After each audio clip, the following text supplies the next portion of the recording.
Wang adalah seorang anak yang sering diolok-olok dan dijauhi oleh teman-teman sekelasnya karena belum pernah punya pacar. Tapi semuanya berubah ketika teman masa kecilnya bilang dia suka sama Wang. Tiba-tiba, semua orang yang dulu suka mengejek Wang jadi marah dan memukulinya. Mereka bahkan melempar Wang dari jembatan dan meninggalkannya begitu saja. Saat Wang tenggelam, dia menemukan sebuah kubus bercahaya di dasar danau.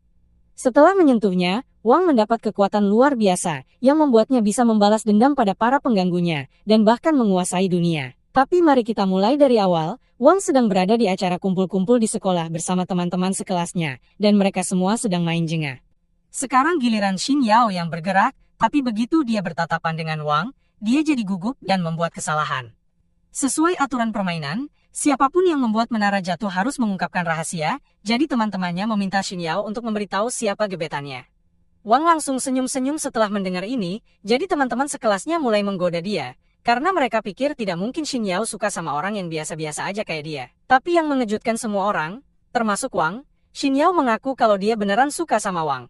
Dan dia menegaskan kalau dia tidak bercanda, karena dia sudah suka sama Wang sejak pertama kali mereka ketemu di SMP. Wang benar-benar kaget, karena Xin Yao mengungkapkan perasaannya kepadanya, seperti mimpi jadi nyata.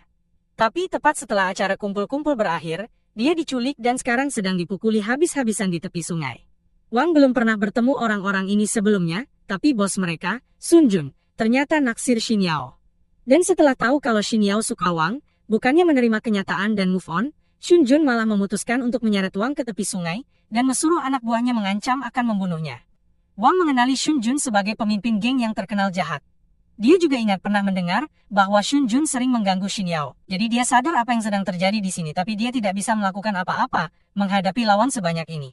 Sun Jun lalu video call Xin Yao dari handphone Wang, dan mesuruhnya melihat keadaan Wang yang menyedihkan. Xin Yao kaget melihat apa yang Sun Jun lakukan ke Wang, jadi Wang teriak ke Sun Jun buat tidak melibatkan Xin Yao karena dia tidak mau Xin Yao khawatir tentang dia. Tapi Sun Jun ngotot biar Xin Yao nonton Wang dipermalukan. Dia bilang ke Wang, kalau dia itu pecundang total, dan tidak layak buat pacaran sama orang sesempurna Xin Yao. Dia bahkan suruh Wang buat janji tidak bakal terlibat dengan Xin Yao lagi, kalau tidak Sun Jun bilang dia bakal lempar Wang ke sungai. Jadi, Wang bisa aja milih jalan gampang dengan bersumpah tidak akan ngomong lagi sama Xin Yao, tapi Wang tidak mau melakukan itu ke Xin Yao. Jadi, dia malah nunduk dan sundul kepala orang yang lagi megang dia. Harus diakui, sundulan Wang itu keren banget, tapi sayangnya, sundulan itu terlalu keras, sampai orang yang megang dia tidak sengaja lepasin Wang, dan akhirnya Wang jatuh ke sungai. Sun Jun jadi panik banget, karena sebenarnya dia tidak ada niat buat bunuh Wang, dia cuma pengen nakutin Wang, biar tidak ngerebut Xin Yao dari dia. Sun Jun teriak-teriak manggil Wang buat memastikan dia baik-baik aja, tapi tidak ada jawaban, jadi mungkin Wang udah tidak ada. Itu artinya Sun Jun baru saja melakukan pembunuhan, dan dia membiarkan Xin Yao menyaksikan semuanya. Sementara itu, di dalam air, Wang sedang tenggelam, tapi dia tidak berusaha menyelamatkan dirinya sendiri. Karena kalau dia tidak bisa melindungi orang yang dia cintai, rasanya hidup sudah tidak ada artinya lagi. Saat hidupnya seperti film yang diputar balik di depan matanya, Wang mendapat kilas balik dari masa kecilnya. Dia baru saja kabur dari sebuah perkelahian. Dan menurut standar anak SMP, itu langsung menghancurkan semua popularitas yang dulu dia miliki. Dan untuk benar-benar mempertegas keadaan, dia mendengar dua gadis berbicara tentang betapa cengengnya dia menurut mereka. Waktu berlalu, dan saat hari sekolah berakhir, semua orang pulang, tapi Wang tetap tinggal dan terus cemberut. Akhirnya, Xin Yao keluar dari gerbang, tapi dia berhenti begitu melihat Wang duduk di dekat gerbang, jadi dia bertanya ada apa. Wang tetap diam, jadi Xin Yao mengira mungkin Wang lupa bawa payung dan menawarkan untuk berbagi payung dengannya, supaya bisa pulang bareng. Wang menolak tawarannya dan bilang dia bisa pulang sendirian, tapi Xin Yao mengingatkan kalau hujannya masih turun dan dia tidak punya payung, jadi dia bakal basah kuyup. Wang sadar kalau Xin Yao benar, tapi dia bilang dia bisa tunggu di situ, sampai hujannya berhenti. Xin Yao selalu berpikir kalau Wang itu lucu banget, tapi kemudian dia melihat ada luka di lengan Wang. Jadi, dia minta Wang untuk memperlihatkannya. Awalnya, Wang tidak mau, tapi Xin Yao bilang dia cuma mau bantu mengobati lukanya. Akhirnya, Wang setuju, dan Xin Yao pun memasangkan plester di lengannya, sambil meniupkan ciuman biar cepat sembuh. Di saat itu juga, Wang langsung membayangkan 50 tahun ke depan hidupnya bersama Xin Yao. Dia berterima kasih pada Xin Yao atas bantuannya, dan sejak saat itu, mereka berdua jadi tidak terpisahkan. Kembali ke masa sekarang, Wang terbangun di dalam air, dan dia melihat ada cahaya dari dasar sungai. Dia sudah tenggelam terlalu dalam untuk bisa kembali ke permukaan sebelum kehabisan napas, jadi dia memutuskan untuk terus turun dan melihat cahaya. Itu sebelum dia meninggal. Saat sampai di dasar, dia menemukan sebuah kubus kecil bercahaya, jadi dia mengambilnya, dan sebelum dia menyadari apa yang terjadi, kubus itu aktif dan masuk ke dalam tubuhnya. Tiba-tiba, Wang merasakan sakit yang luar biasa di seluruh tubuhnya, dan beberapa saat kemudian, dia dipindahkan keluar dari air, dan mulai melakukan perjalanan melalui lubang cacing yang membawanya ke tengah-tengah sebuah kubus. Ketika Wang bangun, dia mulai panik karena baru saja hampir tenggelam. Dia merasa lega karena masih hidup, tapi sekarang dia sama sekali tidak tahu di mana dia berada, atau bagaimana dia bisa sampai di sini. Tiba-tiba, ada sistem yang muncul di depannya dan mengumumkan bahwa Wang punya kekuatan untuk menggambar lingkaran teleportasi dengan radius 15 meter di sekelilingnya dan di dalam area. Itu, dia bisa teleport ke lokasi manapun secara instan. Wang sama sekali tidak mengerti, karena dia tidak percaya kalau teleportasi itu nyata. Tapi, di saat berikutnya, dia dipindahkan ke tempat lain, tanpa bisa menolak. Dia muncul di langit di atas kanal, dan Wang mulai panik lagi, karena dia sangat tinggi di udara, dan khawatir kalau dia bisa jatuh dan celaka. Tapi sebenarnya dia mengapung jadi dia aman. Begitu dia tenang, dia melihat ke bawah dan sadar bahwa Shun Jun sedang mencari dia dengan panik di dalam air karena khawatir dia mungkin sudah membunuh Wang. Wang merasa itu agak lucu, tapi beberapa detik kemudian, dia tiba-tiba dipindahkan ke tempat baru. Shun Jun merasa ada yang baru saja melihatnya dari langit, jadi dia bertanya kepada anak buahnya apakah mereka mendengar sesuatu barusan, tapi mereka pikir mungkin Shun Jun sedang berhalusinasi, jadi dia suruh mereka untuk terus mencari Wang.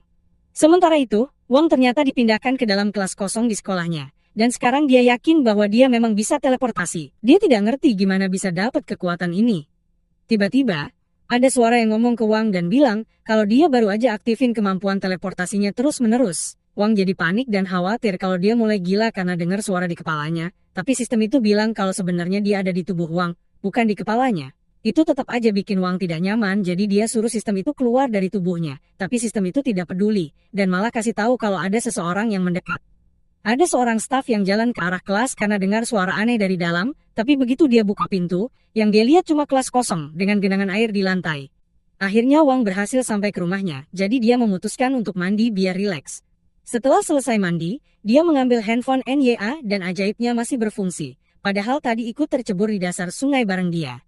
Hal pertama yang dia lakukan adalah menelpon Xinyao untuk memberitahu kalau dia baik-baik saja. Dan begitu Xinyao mengangkat telepon, dia langsung panik tanya apakah Wang baik-baik saja. Wang bilang dia baik-baik saja, tapi Xinyao merasa Shun Jun sudah kelewatan, jadi dia bertanya pada Wang apakah mereka harus melaporkannya ke polisi. Jujur aja, Xinyao seharusnya sudah menelpon polisi begitu, lihat Wang jatuh dari jembatan, tapi Wang bilang tidak perlu. Dia berhasil kabur tanpa Shun Jun menyadarinya, jadi sekarang mungkin Shun Jun masih mencari-cari tubuh Wang di sungai, sambil khawatir soal berapa lama dia bisa masuk penjara. Pokoknya, banyak banget yang terjadi hari ini, jadi Wang bilang ke temannya untuk istirahat dulu, dan menutup telepon. Lalu, dia tiduran di kasur sambil mikir apa yang harus dia lakukan soal sistemnya, karena tidak ada yang bakal percaya sama dia kalau diceritain. Tiba-tiba, sistemnya muncul lagi, dan nanya apakah Wang sudah tenang. Wang nanya kenapa sistem itu terus ngikutin dia, tapi sistemnya ngingetin kalau sekarang dia adalah bagian dari tubuh Wang, jadi Wang tidak bisa kabur darinya. Sistem kemudian mengaktifkan kubus dan Wang tersedot ke dalamnya lagi. Sistem menjelaskan, kalau sekarang sudah terhubung dengan tubuh Wang, jadi dengan kata lain, Wang terjebak dengannya selamanya. Itu membuat Wang jadi pengguna dari sistem universal kubus Horadric, dan secara tidak langsung, menjadi penguasanya. Wang masih belum sepenuhnya paham, jadi dia tanya ke sistem di mana dia sekarang, dan sistem menjelaskan bahwa ini adalah ruang makro di dalam kubus, dan meskipun kubusnya cuma sebesar 3 cm kubik, di dalamnya ada banyak ruang. Wang tahu sistem ini jujur, jadi dia tanya kenapa sistem ini repot-repot membantu orang seperti dia. Sistem bilang ke Wang kalau sistem itu mau bantu mewujudkan mimpinya, dan mimpi itu adalah jadi raja dunia. Wang coba latihan teleportasi dengan sistem, tapi energinya cepat habis, jadi dia hampir jatuh dari tepi gedung. Sistem kasih tahu kalau cadangan energinya hampir habis, jadi dia harus batasi teleportasi cuma sekali dalam semenit. Wang putuskan buat istirahat dulu dari latihan teleportasi, karena bahaya kalau kehabisan energi waktu lagi di udara tinggi. Sistem bilang ada cara yang lebih aman buat latihan, karena secara teori, dia harusnya bisa pakai kekuatannya, buat lihat semuanya dalam jarak 15 meter. Wang memutuskan untuk mencobanya, dan dengan kekuatan barunya dia bisa melihat kamarnya sendiri, sepasang orang di tempat tidur, dan salah satu tetangganya saat dia sedang di bak mandi. Ini terasa salah, Jadi Wang berhenti menggunakan kekuatannya di gedung apartemennya, dan mencoba memindai kebun sebagai gantinya. Tapi dia jadi ketakutan ketika seekor kucing menatapnya langsung. Wang akhirnya jatuh berlutut, jadi sistem memperingatkannya, bahwa jika dia terus menggunakan teleportasi dan kemampuan sensornya, dia akan kehabisan energi. Untuk seorang pemula, Wang cukup bagus dalam mengontrol kekuatannya, tapi tubuhnya belum terbiasa menghabiskan banyak energi, jadi dia akhirnya pingsan. Beberapa jam kemudian, Wang terbangun di tempat tidurnya. Dia sadar, kalau mungkin tadi malam dia terlalu berlebihan saat latihan, jadi mulai sekarang dia bakal lebih hati-hati. Sistem membawanya kembali ke kamar setelah dia pingsan, karena dia butuh banyak istirahat. Wang tiba-tiba sadar kalau dia tidak bisa lagi dengar suara sistem di kepalanya, dan bertanya apa yang terjadi. Sistem menjelaskan kalau tetap terhubung dengan tubuh Wang itu butuh energi, dan dia tidak bisa biarin Wang kehabisan energi, karena dia juga bakal hilang. Itu masuk akal buat Wang, tapi dia masih sulit percaya kalau sekarang dia punya kekuatan super. Dia mencoba mencari informasi tentang kubus di internet, tapi sayangnya, tidak ada orang Indonesia yang membuat tutorial tentang ini, jadi dia harus mencari tahu sendiri. Tiba-tiba, dia mendapat pesan dari Xin Yao, yang mengajaknya makan siang besok. Wang awalnya senang, tapi kemudian dia ingat apa yang Xun Jun lakukan padanya, dan dia bersumpah akan membuat Xun Jun menyesal, tapi bukan sekarang karena dia masih cepat kehabisan energi. Dia bertanya kepada sistem apakah ada cara untuk meningkatkan kekuatannya, dan sistem memberitahunya, bahwa ada fungsi upgrade otomatis bawaan, jadi dengan menyerap permata energi, Wang bisa jadi lebih kuat. Wang jadi semangat, dan nanya jenis batu apa yang dia butuhin buat upgrade, jadi sistem bilang dia bisa pakai batu-batu. Secara teori batu sembarang pun bisa punya energi di dalamnya, tapi dia bakal lebih beruntung pakai batu kayak berharga di rak, atau cincin berlian ibunya, yang tidak ternilai. Wang tidak sanggup pakai batu-batu mahal buat sistem, tapi sistem bilang dia tidak perlu khawatir karena batu-batu itu tidak punya cukup energi. Tapi sistem berhasil menemukan permata di luar yang cukup kuat buat kasih upgrade yang oke buat Wang. Wang bertanya di mana tempatnya, dan sistem memberitahunya kalau itu ada di bawah taman. Jadi, tanpa membuang waktu, Wang langsung teleport ke bawah dengan skop di tangan. Lalu, dia bertanya di mana sebaiknya mulai menggali, tapi sistem menyarankan dia untuk mencoba menemukannya sendiri dengan kemampuan merasa ruangnya. Layak dicoba, jadi Wang menutup matanya dan mulai merasakan area sekitarnya. Akhirnya, dia merasakan sesuatu di dekat pohon itu, jadi dia berjalan ke sana dan menggali. Dia merasa sulit percaya kalau batu ini benar-benar punya kekuatan di dalamnya, karena terlihat seperti kerikil oranye biasa, tapi sistem meyakinkannya bahwa batu itu bisa dipakai untuk peningkatannya. Wang bertanya apa yang harus dia lakukan selanjutnya, lalu sistem memberitahunya untuk memasukkan permata ke dalam kubus dalamnya. Wang masuk ke ruang kubus dan menempelkan batu itu ke dinding, dan beberapa detik kemudian, batu itu terserap. Dia terkejut bahwa itu benar-benar berhasil, dan dia mulai merasakan kekuatan mengalir ke tubuhnya. Sistem menjelaskan bahwa kekuatan batu itu telah meningkatkan kekuatan Wang sebanyak 2 poin, dan ketahanannya sebanyak 1 poin.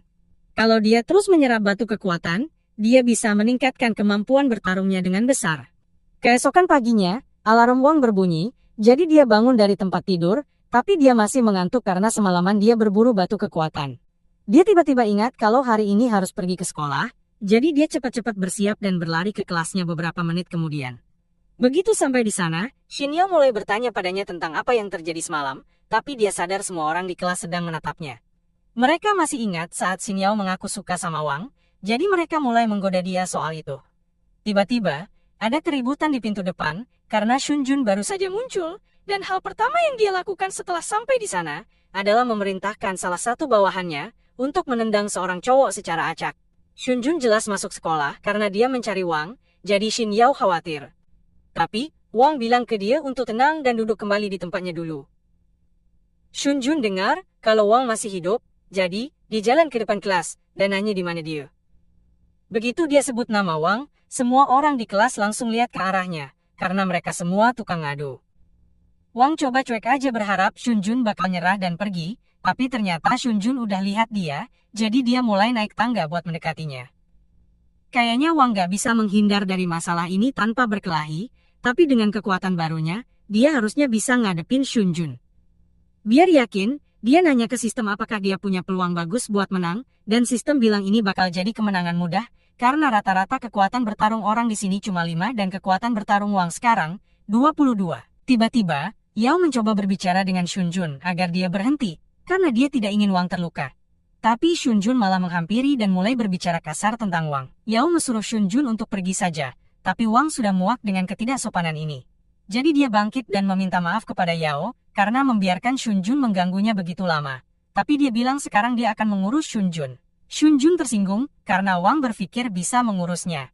Jadi dia menarik kerah Wang, dan mengancam akan membunuhnya. Namun, Wang meraih lengannya, dan memegangnya dengan sangat kuat, sampai Shun Jun berpikir ulang, tentang apa yang dia lakukan. Wang bilang ke Shun Jun kalau dia terus gangguin dia dan Yao, maka dia tidak punya pilihan lain selain bikin Shun Jun menyesal. Shun Jun masih penasaran obat kuat apa yang Wang konsumsi sampai bisa punya tenaga kuat banget, tapi tiba-tiba guru kelas datang dan suruh Shun Jun dan temannya keluar karena mereka bukan bagian dari kelas ini. Shun Jun tidak mau gurunya manggil polisi, jadi dia setuju buat pergi. Tapi sebelum pergi, dia bisikin Wang dan bilang, kalau Wang harus datang ke lapangan basket malam ini kalau tidak mau Yao kenapa-kenapa. Shun Jun lalu pergi, dan Yao nanya ke Wang apa yang Shun Jun bisikin ke telinganya. Tapi Wang bilang ke dia kalau itu tidak penting. Kebetulan, Wang bilang kepalanya tiba-tiba sakit, jadi mungkin dia harus bolos kelas hari ini. Sementara itu, di lapangan basket, Shun Jun masih tidak habis pikir gimana Wang bisa tiba-tiba jadi kuat, sampai meninggalkan lebam di pergelangan tangannya. Tapi dia anggap itu cuma kebetulan karena tidak mungkin Wang rajin olahraga sebegitunya, dan dia berjanji akan bikin Wang bayar, karena udah mempermalukannya kayak gitu. Tidak lama kemudian, Wang sampai di lapangan basket dan dia bertanya, buat tahu di mana Shun Jun. Dia menemukan Shun Jun, duduk di atas tribun penonton, dan Shun Jun ketawa karena sekarang Wang tidak bisa kabur kemana-mana. Tidak ada peluang Wang menang pertarungan ini karena Shun Jun tidak pernah berencana buat duel 1 lawan 1, dia bakal hajar Wang bareng gengnya. Sistem udah kasih tahu Wang kalau dia bisa babak belur karena ada 13 lawan di sini. Wang masih pede sama kekuatannya, jadi dia nanya ke sistem seberapa besar peluang dia menang, dan kagetnya, sistem bilang cuma ada peluang 20% buat menang. Wang jadi tidak sepede sebelumnya, dan Shun Jun memperhatikan ini, jadi dia makin ejek Wang. Dia kumpulin semua anak buahnya, dan mereka semua berdiri di depan Wang, tapi sebelum mulai pukulin, Shun Jun bilang dia kasih Wang satu kesempatan terakhir, buat minta maaf dan mohon ampun. Tapi, Wang mulai menghina Shun Jun dan geng kecilnya, karena dianggap terlalu takut untuk bertarung 1 lawan 1. Dia mencoba memancing Shun Jun, supaya mau bertarung sendirian, sehingga Wang punya peluang menang yang lebih besar. Shun Jun tahu ini, tapi dia tidak bisa membiarkan hinaan, itu begitu saja, jadi dia hampir saja menyerang Wang.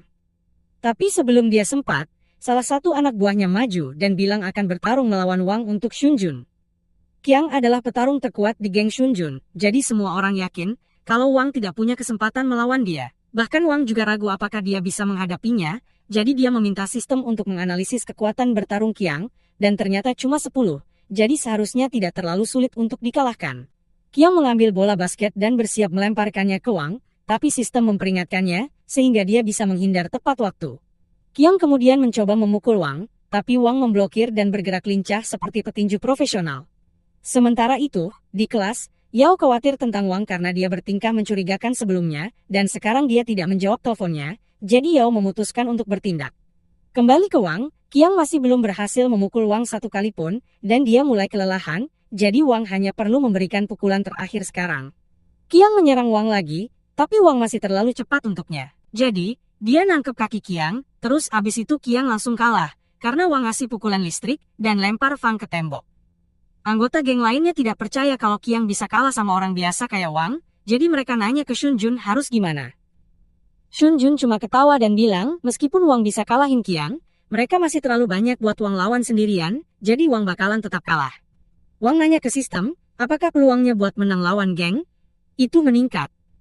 Tapi karena Qiang masih pingsan, ada satu orang yang tidak perlu dilawan, walaupun gitu, peluang Wang buat menang cuma 30% aja. Jadi sekarang dia mungkin benar-benar dalam masalah. Dia tidak punya pilihan lain selain melawan mereka semua sekaligus.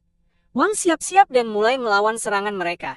Tapi dia tidak bisa menghadapi semuanya, dan akhirnya kena tendang dari belakang. Wang merasa tersinggung dengan tendangan itu, jadi dia berbalik dan dengan satu tendangan, dia menghancurkan masa depan orang itu. Lalu dia lempar orang itu ke depan Shun Jun, dan Shun Jun mulai khawatir, jadi dia suruh semua orang mengelilingi Wang. Wang tidak boleh sampai terpojok, jadi dia lompat ke kursi penonton, dan mulai lari untuk bikin jarak. Setelah itu, dia lompat turun, dan menyapu kaki satu orang. Tapi di saat yang sama, dia ditangkap dari belakang. Dia berusaha melepaskan diri dari pria itu, tapi sebelum dia sadar, dia kena tendangan di perut dan jatuh ke tanah. Tendangan itu sakit banget, tapi Wang tidak mau kejadian ini terulang lagi, jadi dia bersiap untuk menghadapi mereka semua sekaligus. Awalnya dia kewalahan dengan serangan mereka yang terus-menerus, tapi kali ini, dia bisa merasakan serangan mendadak. Itu datang, jadi dia menghindarinya dan menangkap kaki pria yang menendangnya tadi. Lalu dia mengayunkan pria itu, dan melemparkannya langsung ke wajah Shunjun, dan Shunjun mulai sadar betapa menakutkannya kekuatan Wang. Wang kemudian mulai berjalan mendekati Shunjun, tapi sistem memperingatkannya bahwa dia perlu istirahat karena energinya hampir habis. Dalam kondisi saat ini, tidak mungkin dia bisa ngalahin Shunjun dalam pertarungan. Tapi meskipun cuma gertakan, Wang tetap pengen nakut-nakutin Shunjun biar dia tidak bikin masalah lagi buat Yao. Pas banget, bos geng kota selatan muncul, dan dia datang buat ledek Shunjun dan geng kota utara, karena kalah sama satu orang aja. Dia bilang ke Shunjun kalau dia tidak bisa kalahin satu orang, maka dia tidak layak jadi bos geng kota utara, jadi mendingan menyerah aja. Tapi Wang langsung memotong omongannya. Dia bisa ngerasain kalau ada masalah lama antara geng kota utara dan geng kota selatan. Itu tidak ada hubungannya sama dia, jadi dia tidak mau terlibat. Tapi anehnya, walaupun Huan belum pernah ketemu Wang sebelumnya dan tidak tahu kenapa dia berantem sama Shunjun, dia malah mutusin buat suruh anak buahnya buat mukulin Wang, cuma buat nunjukin sesuatu. Sistemnya kasih tahu Wang kalau dia tidak bakal bisa melawan mereka dalam pertarungan langsung dengan energi yang dia punya sekarang, jadi Wang harus lari untuk menyelamatkan diri. Wang minta sistem buat teleportasi dia, tapi karena energinya lagi rendah, dia harus tunggu sampai waktunya bisa teleport lagi, jadi dia terus lari sampai tiba di samping tangga. Akhirnya, waktunya sudah siap, jadi dia bisa teleport lagi, dan hal pertama yang dia lakukan adalah matiin semua lampu. Sementara semua orang kebingungan dalam gelap, Wang tiba-tiba muncul di belakang mereka. Setelah menatap Huan langsung di wajah, Wang langsung membantingnya ke tanah. Dia kemudian mengalahkan setiap anggota geng Huan, jadi ketika lampu dinyalakan kembali, Wang adalah satu-satunya yang masih berdiri. Shunjun jadi semakin takut padanya. Tiba-tiba, mereka mendengar suara pria berteriak dari luar gedung basket. Ternyata Yao menelpon polisi, karena dia khawatir tentang Wang.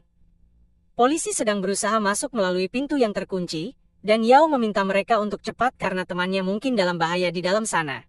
Huan tidak bisa keluar dari gedung tanpa ketahuan, dan dia tidak mau kena masalah gara-gara berkelahi, jadi dia harus mikir cepat. Dia lihat ke arah Shunjun, dan tiba-tiba muncul di depan dia, jadi Shunjun langsung berlutut dan minta maaf. Ini kasih Huan ide bagus, jadi dia bilang bakal maafin Shunjun, tapi dengan satu syarat. Pas polisi akhirnya berhasil buka pintu, mereka lihat Shunjun megang kerah baju Wang, dan pura-pura mau mukul dia.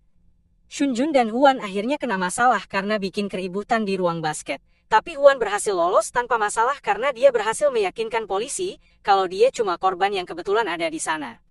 Dia juga meminta Shunjun berjanji untuk tidak mengganggu Yao lagi, jadi masalah itu selesai.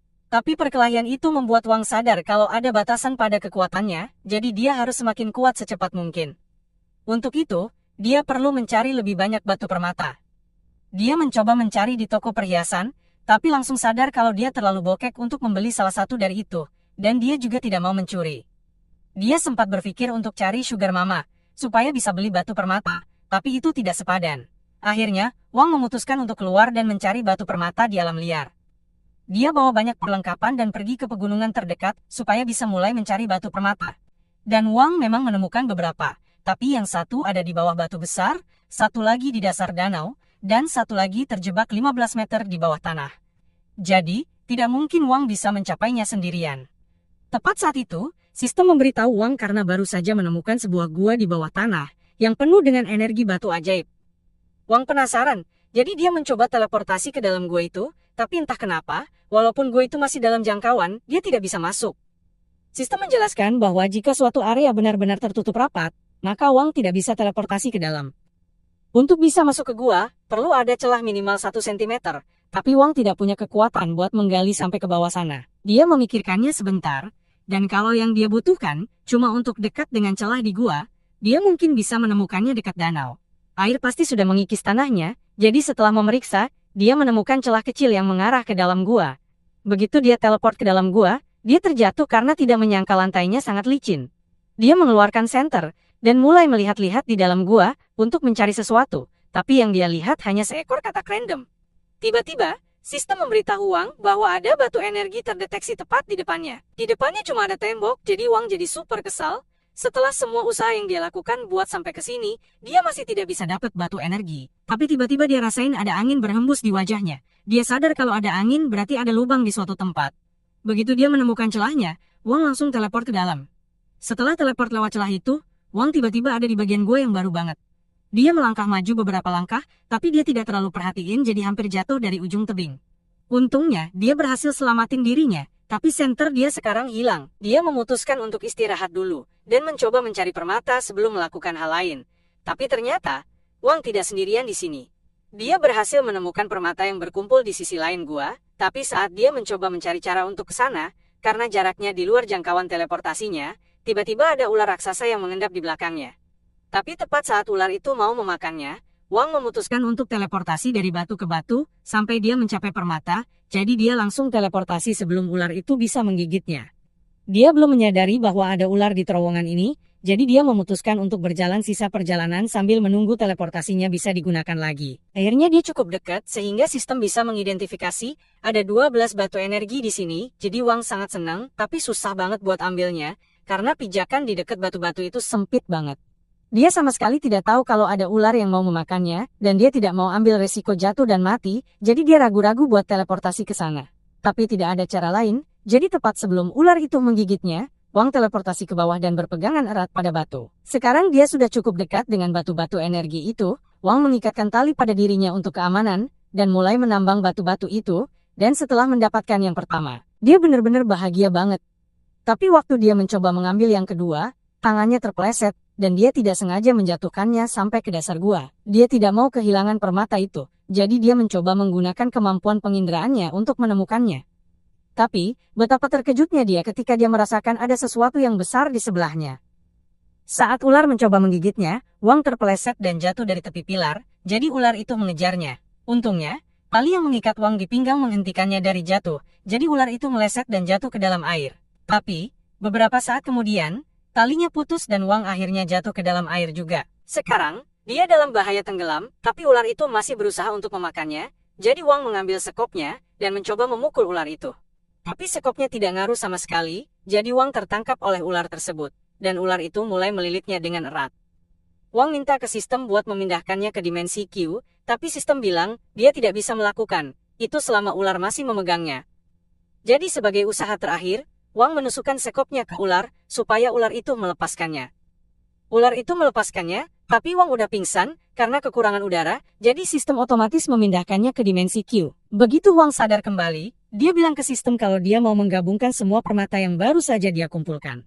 Itu memang bisa dilakukan, tapi sistem bilang ke Wang, kalau ada cara yang lebih bagus. Saat ini, dia punya 11 permata kekuatan dasar, tapi permata-permata itu bisa diubah jadi satu permata kekuatan canggih, yang pastinya bakal kasih dia lebih banyak kekuatan. Wang jelas pengen punya permata canggih, itu, tapi sistem bilang kalau perlu waktu 4 hari buat mengubah permata-permata itu jadi satu permata canggih. Masalahnya mereka tidak punya waktu sebanyak itu. Jadi, sistem kasih saran ke Wang supaya dia bisa mengubah 9 permata jadi permata canggih, dan pakai 2 permata lainnya sekarang juga, supaya dia bisa melawan ular. Begitu selesai menyerap 2 permata dasar, Wang langsung teleport kembali ke tempat kubus dan ular itu langsung menyerangnya lagi. Tapi, kali ini Wang dengan mudah menangkis serangan ular dan membunuhnya seketika. Wang sebenarnya kecewa karena pertarungannya terlalu mudah, padahal dia berharap ada tantangan lebih. Tapi dia tetap bersyukur atas kemenangan mudah. Itu. Dia berjalan ke air untuk melihat bangkai ular. Tapi yang mengejutkan, dia menemukan permata kekuatan lain di sana dan yang ini kelihatannya cantik sekali, jadi Wang punya ide bagus untuk menggunakannya. Sementara itu, Shunjun dan Huan bertemu di sebuah klub, dan Huan sepertinya sangat ingin balas dendam ke Wang. Huan ingin membalas dendam pada Wang, tapi Shunjun merasa itu tidak sebanding, karena mereka tidak akan bisa ngalahin Wang. Bahkan dengan gabungan geng mereka, Wang tetap bisa mengalahkan mereka dengan mudah, tapi Huan punya rencana. Dia bilang ke Shunjun kalau Luo sudah balik ke kota, dan begitu Shunjun dengar nama itu, dia langsung ketakutan. Dia marah ke Huan karena itu sama aja dengan cari mati, kalau sampai berani minta bantuan Luo, tapi Huan tidak sebodoh itu. Meskipun begitu, dia cukup nekat untuk berpikir bisa memanfaatkan Luo, untuk menghabisi Wang buat mereka. Dia ingetin Shunjun, bahwa alasan Luo pergi dari kota 2 tahun lalu adalah karena dia kalah berantem sama orang yang lebih kuat dari dia. Ada seorang pria, bernama Sigukin. Shunjun tidak terlalu tahu banyak tentang Sigukin, tapi dia ingat kalau Sigukin ada hubungannya dengan Xinyao. Nah, Xinyao lagi belajar di perpustakaan, ketika tiba-tiba ponselnya berdering. Begitu dia angkat, cowok di ujung sana memperingatkan dia kalau ada seseorang yang datang mencarinya. Tiba-tiba, Xinyao dikelilingi oleh 4 pria berpakaian jas dan sepertinya mereka tidak di situ buat ngasih permen, Jadi Xin Yao langsung berdiri dan lari ke pintu. Tapi ada agen yang menghalangi jalannya, jadi dia terpaksa lari melewati koridor. Akhirnya, dia menemukan lemari, jadi dia buru-buru buka pintu dan mengunci dirinya di dalam untuk menghindari para agen. Sekarang dia tidak punya tempat untuk pergi. Agen-agen mulai mencoba mendobrak pintu, dan Xin Yao ketakutan banget. Tapi pas semuanya kelihatan tidak ada harapan, pria yang menelpon untuk memperingatkannya bilang untuk berbalik. Di belakangnya, ada gumpalan energi kuning melayang, dan dari situ, sebuah tangan menjulur untuk meraihnya. Jadi Xin Yao menutup matanya dan menunggu apa yang bakal terjadi. Ketika para agen berhasil mendobrak pintu, Xin Yao sudah lama pergi. Dia dibawa oleh Shi Guqin, dan dia yang menelpon untuk memperingatkannya tentang para agen. Jadi sekarang dia coba membawa Xin Yao sejauh mungkin dari mereka, menggunakan segala cara yang bisa dia pikirkan. Tapi para agen punya senjata rahasia untuk menghadapi parkur Shi Guqin, yaitu pistol. Shi Guqin tertembak saat di udara, dan walaupun tidak terlalu terluka, dia tidak bisa kabur dari para agen begitu saja. Jadi, dia menurunkan Xin Yao, dan membuat penghalang untuk melindunginya sambil bersiap untuk bertarung. Shi Guqin melompat dari tebing, dan begitu mendarat, dia langsung meninju salah satu agen, hingga membuatnya pusing 7 keliling. Agen lain berlari mendekatinya untuk menyerang, jadi Shi Guqin meninjunya sambil melawan 2 agen lainnya. Akhirnya, salah satu dari mereka berhasil menjegal Shi Guqin, dan sekarang setelah menangkapnya, dia menyeret Shi Guqin ke udara. Setelah bertarung sebentar di udara, pria itu berhasil membanting Shi Guqin ke sebuah gedung dengan bantuan 3 temannya. Tapi begitu debunya hilang, ketiga temannya sudah KO. Shi Guqin, di sisi lain baik-baik saja, tapi aku yakin setidaknya ada 10 orang tak bersalah yang meninggal di gedung itu. Shi Guqin masih menghadapi seorang agen, jadi dia keluar dari gedung sambil melepas jaketnya, karena situasinya akan jadi serius. Agen itu sudah bosan membuang waktu, jadi dia memutuskan untuk habis-habisan dan mengangkat gedung kedua untuk dilemparkan sebagai proyektil. Orang-orang di gedung itu mungkin berharap tadi tidak masuk kerja, tapi mereka tidak bisa berbuat apa-apa saat agen itu melemparkan gedung ke arah Shi Guqin. Tanpa berkeringat sedikit pun, Shi Guqin menangkap gedung dengan kekuatannya, memecahkannya menjadi bagian-bagian, dan melemparkannya kembali ke agen itu. Agen mencoba melindungi diri, tapi Shi Guqin dengan mudah memampatkan semua blok itu, sampai terjadi ledakan besar yang membuat Shi Guqin dan agen terlempar ke versi dunia yang terbalik. Shi Guqin kesal karena semuanya jadi begini, karena bakal merepotkan banget buat dia, dan dia masih harus berurusan dengan agen dulu. Agen mengeluarkan pistolnya, dan mengarahkannya ke Shi Guqin. Aku tidak ngerti apa yang dia pikirkan, pistol akan berguna melawan Shi Guqin yang baru saja menangkap gedung, tapi semuanya tidak ada artinya karena pistol itu tidak berfungsi di dimensi ini, dan Shi Guqin juga kehabisan waktu. Energi kuning mulai mengelilingi Shi Guqin, dan saat itu terjadi, agen terlempar ke belakang ke dalam air. Waktu kemudian mulai mundur, dan Shi Guqin berharap semuanya bisa berjalan berbeda di waktu berikutnya. Akhirnya, semuanya kembali normal, dan Xin Yao terbangun kembali di mejanya di perpustakaan. Dia tidak ingat apa yang baru saja terjadi, dan dia melihat Wang muda berdiri di sebelahnya meminta bantuan, karena dia tidak mengerti PR matematikanya. Kembali ke masa sekarang, Huan terus berbicara tentang rencananya. Luo punya masalah besar dengan Shi Guqin, jadi jika mereka memainkan kartu mereka dengan benar, mereka mungkin bisa memaksa Huan untuk bertarung dengan Luo dengan menggunakan Xin Yao sebagai umpan. Besoknya, Wang seharusnya ketemu Yao buat ngedate, tapi dia telat. Dan pas Wang coba telepon, Yao tidak angkat. Wang merasa aneh karena biasanya Yao tidak pernah tidak jawab telepon dari dia, tapi mungkin aja Yao lagi sibuk, jadi Wang memutuskan buat nunggu sedikit lebih lama. Tapi akhirnya, dia dengar ada yang ngomong tentang kejadian di kompleks apartemen tempat Yao tinggal, dan Wang langsung punya firasat buruk tentang ini, jadi dia buru-buru lari buat lihat keadaan Yao. Tapi sayangnya, pas dia sampai, dia lihat banyak mobil polisi, dan ibu Yao lagi nangis karena Yao diculik. Polisi bilang mereka bakal selidiki buat cari Yao. Tapi Wang tidak mau nunggu lama-lama, jadi dia harus cari tahu siapa di balik semua ini. Pas lagi mikir gitu, Wang lihat Shunjun jalan di kerumunan dekat situ, dan dia langsung curiga kalau Shunjun pasti ada kaitannya. Jadi, tidak lama kemudian, Wang memojokkan dia di gang gelap, dan minta penjelasan. Awalnya, Shunjun pura-pura bego, dan kayak tidak tahu apa-apa, tapi terus Wang pokol dinding dan ancam Shunjun, kalau kepala dia bakal kena hal yang sama, kalau tidak segera cerita. Shunjun langsung ngaku, dan ngasih tahu Wang semua rencana, yang dibuat sama Huan. Sementara itu, Huan sedang menyesali keberadaan sel-sel otaknya yang bodoh, yang membuatnya berpikir bahwa ini adalah rencana yang bagus. Luo sudah tahu bahwa Huan berusaha memanfaatkannya dan dia benci dimanipulasi, tapi dia juga benci Shigukin, jadi kalau rencana Huan bisa membuat Shigukin muncul, dia akan ikut main.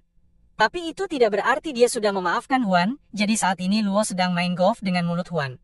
Xin Yao sedang terikat di sudut ruangan dan dia ketakutan setelah melihat apa yang baru saja dilakukan Luo pada Huan, jadi dia mencoba menghindari kontak mata. Tapi kemudian Luo berjalan langsung ke arahnya. Dia bilang dia mau nanya beberapa pertanyaan ke dia, dan dia harus jujur, karena dia tidak segan-segan bikin wajahnya babak belur kayak yang dia lakukan sama Huan. Dia tanya apa hubungannya sama Shigukin. Tapi Yao benar-benar tidak pernah dengar nama orang itu sebelumnya. Luo tidak percaya karena mereka punya catatan kalau Shigukin pernah mempertaruhkan nyawanya melawan orang-orang hebat, cuma buat nyelamatin dia, jadi tidak mungkin Yao tidak tahu siapa dia.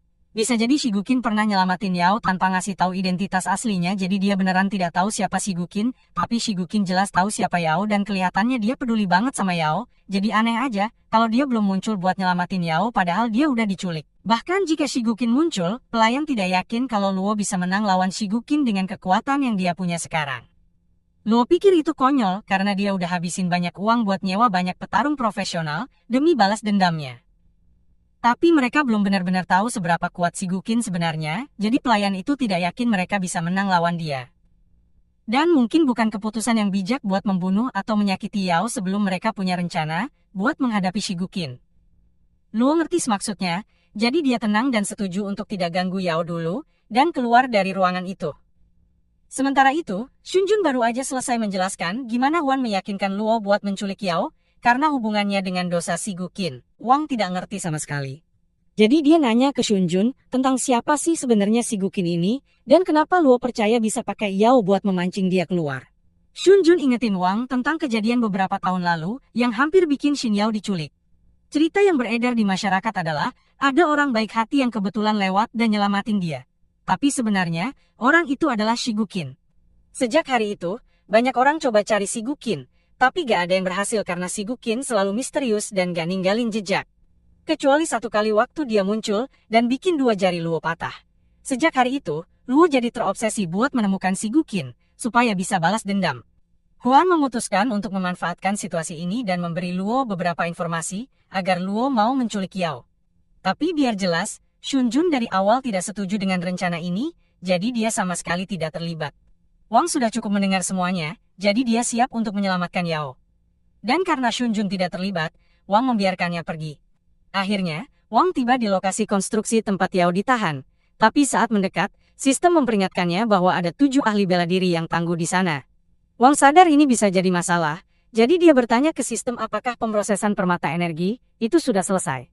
Tapi masih butuh waktu 30 menit lagi untuk menyelesaikan prosesnya. Sekarang, Wang bisa saja menunggu sampai dia mendapatkan tambahan kekuatannya, tapi dia tidak tahu apakah Yao aman, jadi dia tidak bisa buang-buang waktu. Saat dia berjalan menuju bangunan itu, Luo dan timnya melihatnya, dan walaupun Wang bukan Shigukin, Luo berpikir akan seru untuk mengganggunya, jadi dia suruh para ahli bela dirinya untuk menghadapi Wang. Tapi mereka cuma bisa melawannya satu persatu, karena menyerangnya sekaligus tidak akan seru buat ditonton.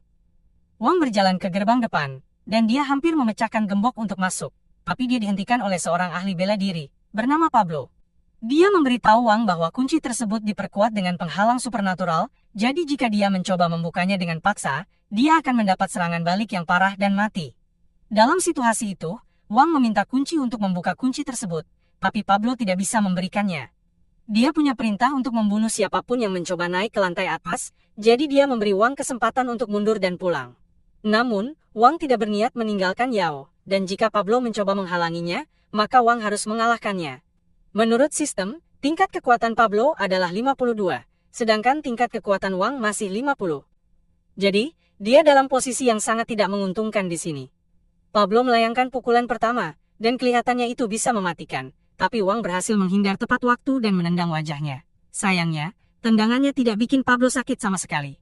Pablo lebih kuat dan tahan banting dibanding Wang, jadi meskipun Wang sedikit lebih cepat, dia tidak bisa memberikan pukulan yang mematikan dengan tangannya. Tapi kemudian Wang sadar kalau ini pertarungan jalanan, jadi saat Pablo menyerang lagi, dia langsung memindahkan palu yang ada di dekatnya ke tangannya, dan menghantamkan ke kepala Pablo. Sekarang Pablo kayaknya bakal tidur panjang. Wang mengambil kunci dan melanjutkan ke lantai berikutnya. Saat dia berlari naik tangga, ada sistem yang memberitahu Wang, kalau petarung berikutnya, punya kekuatan level 75. Tapi Wang tidak ragu, dan langsung masuk ke ruangan itu. Begitu dia masuk, dia sadar kalau semua lampu mati, jadi ruangan itu gelap gulita. Petarung di lantai ini, bernama Lee, adalah seorang pembunuh yang jago banget dalam menghilangkan keberadaannya di tempat gelap. Semua poin statnya dia taruh ke kemampuan sembunyi, jadi dia bisa dengan mudah mendekati Wang dan menghabisinya sebelum Wang sadar apa yang terjadi. Atau setidaknya, itu yang bakal terjadi kalau Wang tidak punya kemampuan merasakan posisi di sekitarnya. Wang tahu persis di mana Lee berada, jadi saat Lee mencoba menyerangnya dari belakang, Wang mengeluarkan tongkat dari tasnya dan memukul Lee tepat di bagian bawah. Dua ahli bela diri di lantai atas telah memperhatikan Wang naik ke lantai atas, dan mereka terkejut bahwa dia bisa mengalahkan lawan-lawannya dengan mudah. Tapi lawan Wang berikutnya adalah Beowulf, dan orang itu tidak berpikir Wang punya kesempatan menang. Dia memprediksi bahwa Beowulf hanya butuh beberapa detik untuk mengalahkan Wang, tapi kalau Wang berhasil menang secara ajaib, dia harus menghadapi mereka berdua, dan si cewek sangat bersemangat menunggu itu terjadi. Wang akhirnya berhasil naik ke lantai berikutnya, dan di sana ada Beowulf berdiri membelakanginya. Beowulf mau kasih pidato tentang betapa hebatnya Wang bisa sampai sejauh ini, tapi Wang langsung skip adegannya, dan coba hajar dia pakai tongkat. Tapi, Beowulf berhasil menangkap tongkat itu, dan membanting Wang ke tanah. Bantingan itu bikin Wang sesak napas, jadi dia tahu, kalau dia tidak ada harapan lawan Beowulf dalam keadaan seperti ini. Tapi untungnya, sistem kasih tahu kalau permata energinya hampir siap, jadi dia cuma perlu bertahan selama 1 menit, biar bisa dapat tambahan kekuatan. Ternyata lebih susah dari yang Wang kira, karena Beowulf lagi menyerang Wang dengan combo-combo, dan Wang tidak bisa berbuat banyak. Wang coba tendang Beowulf, tapi ternyata itu kesalahan karena Beowulf tangkap kakinya, lalu mematahkan tangannya, dan memukulnya hingga Wang terlempar menembus pilar. Wang hampir aja kalah, tapi untungnya 1 menit udah lewat, jadi sistem mulai mengaktifkan kekuatan permata energi. Ini bikin tubuh Wang sembuh, dan semua kemampuannya jadi lebih kuat jadi dia siap buat lanjut berantem lagi, tapi kali ini situasinya lebih menguntungkan dia. Wang udah siap berdiri lagi, dan Beowulf pun bersiap buat ronde berikutnya. Dengan sekali pukulan, Wang membuatnya terlempar ke seberang ruangan. Pukulan itu membuat Beowulf mempertanyakan semua yang telah IE usahakan karena dia tidak percaya seorang pejuang tingkat C seperti dirinya bisa kalah dari anak random, tapi anak random itu melanjutkan dengan serangan Black Flash, dan membuatnya terlempar menembus dinding. Luo sudah menyaksikan semuanya lewat kamera, dan dia marah banget karena para ahli bela diri yang dia bayar mahal kalah dari seorang anak yang bahkan belum pernah dia dengar. Mungkin lebih baik kalau mereka menyerang Wang bersamaan, tapi pelayan meyakinkannya bahwa dua ahli bela diri berikutnya pasti bisa mengalahkannya. Mereka berasal dari aliansi seni bela diri sejuta, dan bisa dibilang mereka adalah profesional sejati. Million Stone adalah kekuatan yang sangat kuat, tapi gadis itu bahkan lebih menakutkan darinya. Sejak dia tiba di sini, dia memakai gelang pembatas untuk menahan kekuatannya, dan kalau gelang itu dilepas, tidak ada yang tahu seberapa besar kehancuran yang bisa dia buat. Sekarang Wang sedang menaiki tangga untuk ke lantai berikutnya, tapi sistem memperingatkannya bahwa detak jantungnya melonjak, dan dia mengalami stres psikologis yang parah. Wang sadar akan hal ini, dan dia merasa tegang karena bisa merasakan aura menakutkan yang datang dari orang-orang di lantai atas. Tapi bagaimana dia akhirnya sampai di lantai paling atas, dan begitu dia buka pintunya, dia lihat ada dua ahli bela diri yang nungguin dia sebagai lawan berikutnya. Cewek namanya Kui dengan ceria sambut Wang, dan sebelum Wang sempat mikir apa yang lagi terjadi, dia langsung keluarkan termometer inframerah khusus dan lari ke arahnya. Wang yang kebingungan membiarkan dia mengarahkan alat itu ke jantungnya, dan alat itu menunjukkan angka 0 untuk kemampuan supernatural. Kui kaget lihat kalau Wang ternyata bukan manusia super meskipun udah kalahin beberapa lawan yang kuat, dan partnernya, Stone, juga selesai menganalisis dari sisi dia. Dia bilang, Wang bukanlah seorang kultivator juga, karena dia tidak punya energi dalam atau latihan bela diri. Si Stone bilang, mungkin dia pakai teknik khusus kayak body refining yang bikin dia kuat fisiknya aja. Kui seneng banget denger ini. Dia mulai beraksi di depan Wang, mikir bakal jadi lebih kuat setelah serap kekuatannya. Tapi Wang malah bingung. Tidak ngerti mereka ngomongin apa. Terus Kui tiba-tiba inget, mamanya ajarin dia lebih baik dari ini, jadi dia berhenti bahagia dan kenalan sama Wang. Si bodoh itu malah salaman sama dia tanpa curiga sama sekali. Terus tiba-tiba Kui nanya gimana kabarnya, dan langsung pukul mukanya. Wang jadi marah karena kena jebakan, terus dia balas mukul Kui dengan uppercut. Tapi sayangnya buat Wang, Kui ternyata suka banget dipukul. Dia malah serap energi dari pukulan Wang dan jadi malu-malu kucing karena energi Wang tuh kayak batu berlian yang baru diambil dari tambang, murni banget. Wang jadi sadar kalau Kui ini ternyata aneh banget. Dia lepasin tangan Kui, tapi Kui malah mau lebih, dan mulai mukul-mukul Wang, tapi pukulannya Kui tidak bikin Wang kesakitan. Tapi dia jadi marah dan berusaha menghentikannya, jadi dia menendangnya dengan kekuatan penuh dan suruh dia buat serius. Pas Kui jalan ke arah Wang, partnernya Stone bilang ke Wang kalau dia tidak ada harapan lawan si cewek itu, jadi mending bilang kata-kata keren terakhir terus mati. Setelah itu, Kui nendang Wang dengan kekuatan penuh, sampai dia terbanting ke tiang. Wang mulai pusing karena kena banyak serangan, jadi dia mutusin buat tidak nahan lagi, dan nunjukin ke Kui kalau dia percaya sama kesetaraan gender yang sebenarnya. Dia mukul Kui dengan kekuatan penuh, tapi sayangnya Kui malah makin menikmati situasinya. Dia mulai meserang Wang dengan lebih ganas sambil bilang supaya Wang lebih kasar lagi. Wang nurut dan mulai menghajar Kui, tapi Kui terus bilang, "Lebih keras, Daddy." Stone jadi khawatir sama kondisi mental Kui. Kui meserang Wang lagi, dan tiba-tiba, energi gelap yang tersembunyi dalam dirinya muncul ke permukaan. Tapi sebelum dia bisa pakai energi itu buat bertarung, Stone menghentikannya, bilang kalau dia tidak boleh pakai kekuatannya. Tapi Kui tidak mau dengar. Dia terus jalan ke arah Wang sambil tangannya berubah jadi cakar. Dia bilang kalau dia mau meserap kekuatannya Wang biar jadi lebih kuat, jadi dia sama Stone bisa bebas dari organisasi mereka. Dia jadi kayak beringas gitu, dan serang Wang, sabet kulitnya pakai cakar tajamnya, pas Wang lagi berusaha bangun setelah serangan pertama. Kui serang dari belakang dan jilat darahnya. Wang berhasil dorong dia mundur, dan terus keluarin tongkat besi buat lawan Kui. Tapi Kui udah makin kuat setelah minum darahnya, dan dia dorong Wang ke tembok belakang. Wang sadar kalau dia lagi tidak diuntungkan sekarang, dan mutusin buat fokus penuh ke pertarungannya. Tapi pas Wang baru aja berdiri, Kui langsung serang lagi, hampir aja kena lehernya pakai cakar tajam. Wang nunggu Kui serang lagi biar bisa balas, tapi Kui menghindari tendangannya, dan lompat dari atas, keluarin energi tersembunyi lagi. Wang berhasil menghindar serangannya, dan coba mukul pakai tongkat. Tapi Kui sekarang jauh lebih cepat. Dia gampang banget menghindar serangan Wang dan bergerak ke belakangnya, buat hisap darah dan kekuatannya. Pas Wang dorong dia menjauh, Kui mulai kehilangan kendali, karena energi gelapnya berubah jadi kayak serigala di sekitar tubuhnya. Stone sadar kalau dia sekarang masuk ke area yang berbahaya. Dia lempar jarum ke titik tekanan di tubuh Kui buat bikin dia pingsan. Wang kaget banget, kayak lihat sesuatu yang tidak pernah dia bayangin sebelumnya. Sambil terus mantengin Wang, Stone lari ke arah Kui, pakai jarum buat tusuk titik tekanan lain di tubuhnya, biar energi berlebihnya tidak merusak badannya. Wang mikir kalau dia pasti kalah kalau harus lawan Kui dan Stone sekaligus, jadi dia mutusin buat kabur aja. Tapi Stone tahu kalau Wang mau kabur, terus dia kirim serangan angin ke arah Wang, bikin terdorong mundur.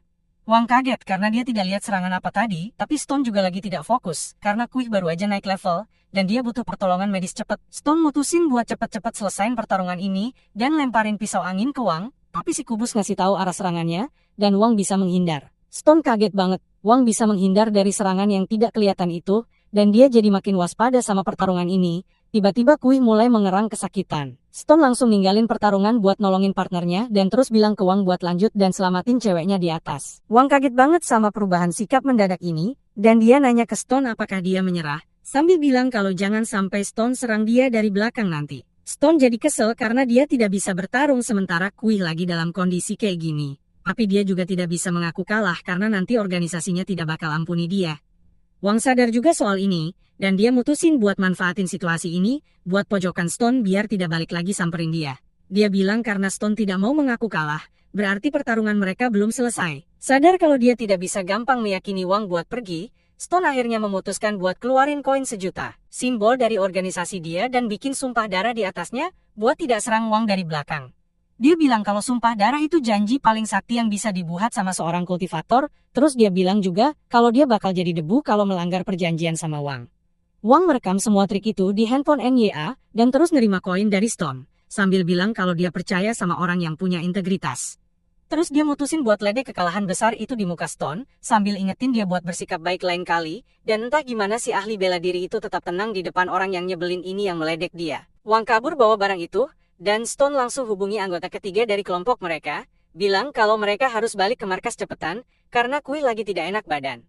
Si cewek nanya detailnya, tapi tiba-tiba ada yang serang dia dari belakang, bikin dia pingsan sebelum sempat ngomong lebih lanjut. Di sisi lain, Chung Wushan, pembunuh bayaran terakhir yang disewa sama Lu, milih buat ikutan bertarung setelah tahu semua orang lain udah kalah. Lu panik pas denger ini, dan langsung konfirmasi ke pelayannya. Si pelayan bilang kalau yang lain udah kalah, dan saranin buat cabut dari gedung sekarang. Lo mulai panik, mikirnya Shigukin yang kalahin semua pembunuh bayaran itu. Tapi Chu udah tidak peduli lagi soal itu. Buat dia, Wang lebih seru buat dihadapi dibanding Shigukin. Lu nanya kenapa, gitu. Si pelayan ngasih tahu kalau Stone udah bikin gencatan senjata sama Wang, dan Lu langsung kaget dengernya. Dia bilang ke Chu, dia bakal kasih bayaran 3 kali lipat kalau Chu urusin Wang. Tapi Chu yang sombong tidak suka kalau ada yang coba-coba perintah dia. Boneka Chu keluarin serangan ke arah Lu, tapi untungnya si pelayan berhasil menghentikannya dan bilang ke si orang kaya itu, kalau semuanya udah di luar kendali mereka sekarang. Begitu Wang sampai di lantai berikutnya, dia dobrak pintunya dan masuk ke ruangan kosong. Pas pertama kali sampai sini, dia ingat sistem bilang ada 7 orang kuat di gedung ini. Dan sejauh ini Wang baru lawan 5 orang.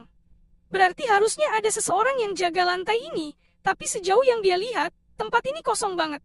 Tiba-tiba, Wang dengar ada yang ngomong, terus dia berbalik dan lihat Shen sama bonekanya duduk di salah satu balok penyangga. Shen bilang, dia bakal jadi lawan Wang selanjutnya, jadi Wang minta sistem buat scan level kekuatannya. Dan yang bikin kaget, sistem ngasih tahu kalau level kekuatan Shen cuma 7. Artinya, dia tuh sebenarnya orang biasa aja, tapi si Shen kelihatan pede banget, jadi Wang nanya ke sistem, ini beneran yakin nih sama level kekuatannya? Terus sistemnya jawab, iya, level kekuatannya Shen emang cuma 7, tapi boneka yang nangkring di pundaknya itu desainnya rumit banget, dan ternyata digerakin pakai batu energi level menengah. Shen pun ngaku, iya kok, gue emang manusia biasa. Tapi itu nggak bikin dia mundur, malah dia nempel jimat di kakinya dan langsung ngirim kepala si Wang kenalan sama tembok bata. Wang langsung mekap-mekap habis kena tendang, masih shock berat kok bisa Shen ngeluarin tenaga segede itu. Tapi walaupun Shen orang biasa, dia punya satu kekuatan super. Dan kekuatan itu adalah cukup kaya, buat beli banyak jimat dari para biksu. Wang gak mau tahu apa yang Shen pelajari dari para biksu, jadi dia panik dan mulai lempar botol ke arah Shen. Tapi Shen dengan mudah menangkisnya. Dan waktu Wang coba menyerang, Shen menangkisnya dengan menendang perut Wang. Wang bangkit lagi, dan mulai menyerang Shen lagi. Tapi teknik Shen begitu bagus sampai-sampai Wang gak bisa menyentuhnya, sekeras apapun dia mencoba. Dan Shen menikmati setiap detik dari kejadian ini. Dia siap menyerang Wang kali ini, tapi Wang gak mau main bersih, jadi dia lempar tanah ke mata Shen. Saat dia sementara gak bisa lihat, Wang mulai ngasih tekanan ke dia. Shen jadi susah buat ngindarin pukulan Wang karena sekarang dia gak bisa lihat lagi, tapi dia masih bisa bertahan dengan cukup baik. Wang dorong dia mundur, jadi Shen loncat ke balok dan ngeluarin botol tetes mata buat balikin penglihatannya. Sekarang dia bisa lihat lagi, tapi Wang masih nyerang dia dengan kekuatan penuh, jadi Shen fokus dan nangkep pukulan Wang sebelum nempelin jimat peledak di dadanya dan mukul balik. Wang mulai melambat sekarang, tapi Shen gak bakal kasih dia waktu buat istirahat. Jadi, dia langsung menyerang Wang dengan serangkaian tendangan dan membuat Wang terlempar melalui dinding belakang. Wang buru-buru bangkit lagi, tapi tiba-tiba dia lihat boneka Shen melesat lewat depan mukanya, dan dia udah tahu ini bukan pertanda baik. Boneka itu mulai menembakkan ledakan energi hijau ke arah Wang, jadi dia harus lari keliling ruangan biar nggak kena. Akhirnya, dia berhasil mendekat ke boneka itu dan menjatuhkannya, tapi dia terlalu lama terdistraksi, sampai Shen bisa diam-diam mendekatinya dari belakang. Wang otomatis berbalik pas Shen mendaratkan pukulan ke dia, tapi pukulannya begitu kuat sampai Wang muntah darah. Dan Shen merasa bangga banget sama dirinya sendiri, tapi terus dia sadar kalau dia bikin kesalahan fatal. Dia biarin Wang pegang rambutnya. Dia mulai berusaha ngelepasin rambutnya dari tangan Wang, tapi Wang udah senyum licik karena dia tahu bakal ngelakuin apa ke Shen. Wang terus ngebungkus rambut Shen di tangannya, dan buat tambah nggak sopan, dia meludah di tangannya, sebelum ngasih Shen pukulan yang bikin Shen terbang ke seberang ruangan. Wang masih pegang segumpal rambut Shen di tangannya, jadi dia puas banget sama pukulannya. Tapi terus dia ingat kalau Shen itu orang biasa, jadi mungkin pukulan sekuat itu bisa bikin Shen tewas. Wang liatin badan Shen dengan mata khawatir. Meskipun Shen udah kena banyak serangan, dia masih HIDUP. Wang udah nempelin jimat kebangkitan di dadanya buat jaga-jaga kalau ada keadaan darurat kayak gini, tapi sayangnya, itu nggak bisa bikin rambutnya balik. Shen kagum, karena Wang hampir bisa ngebunuh dia tadi, jadi dia bersumpah bakal ngeluarin semua jurus yang dia punya buat ngalahin Wang.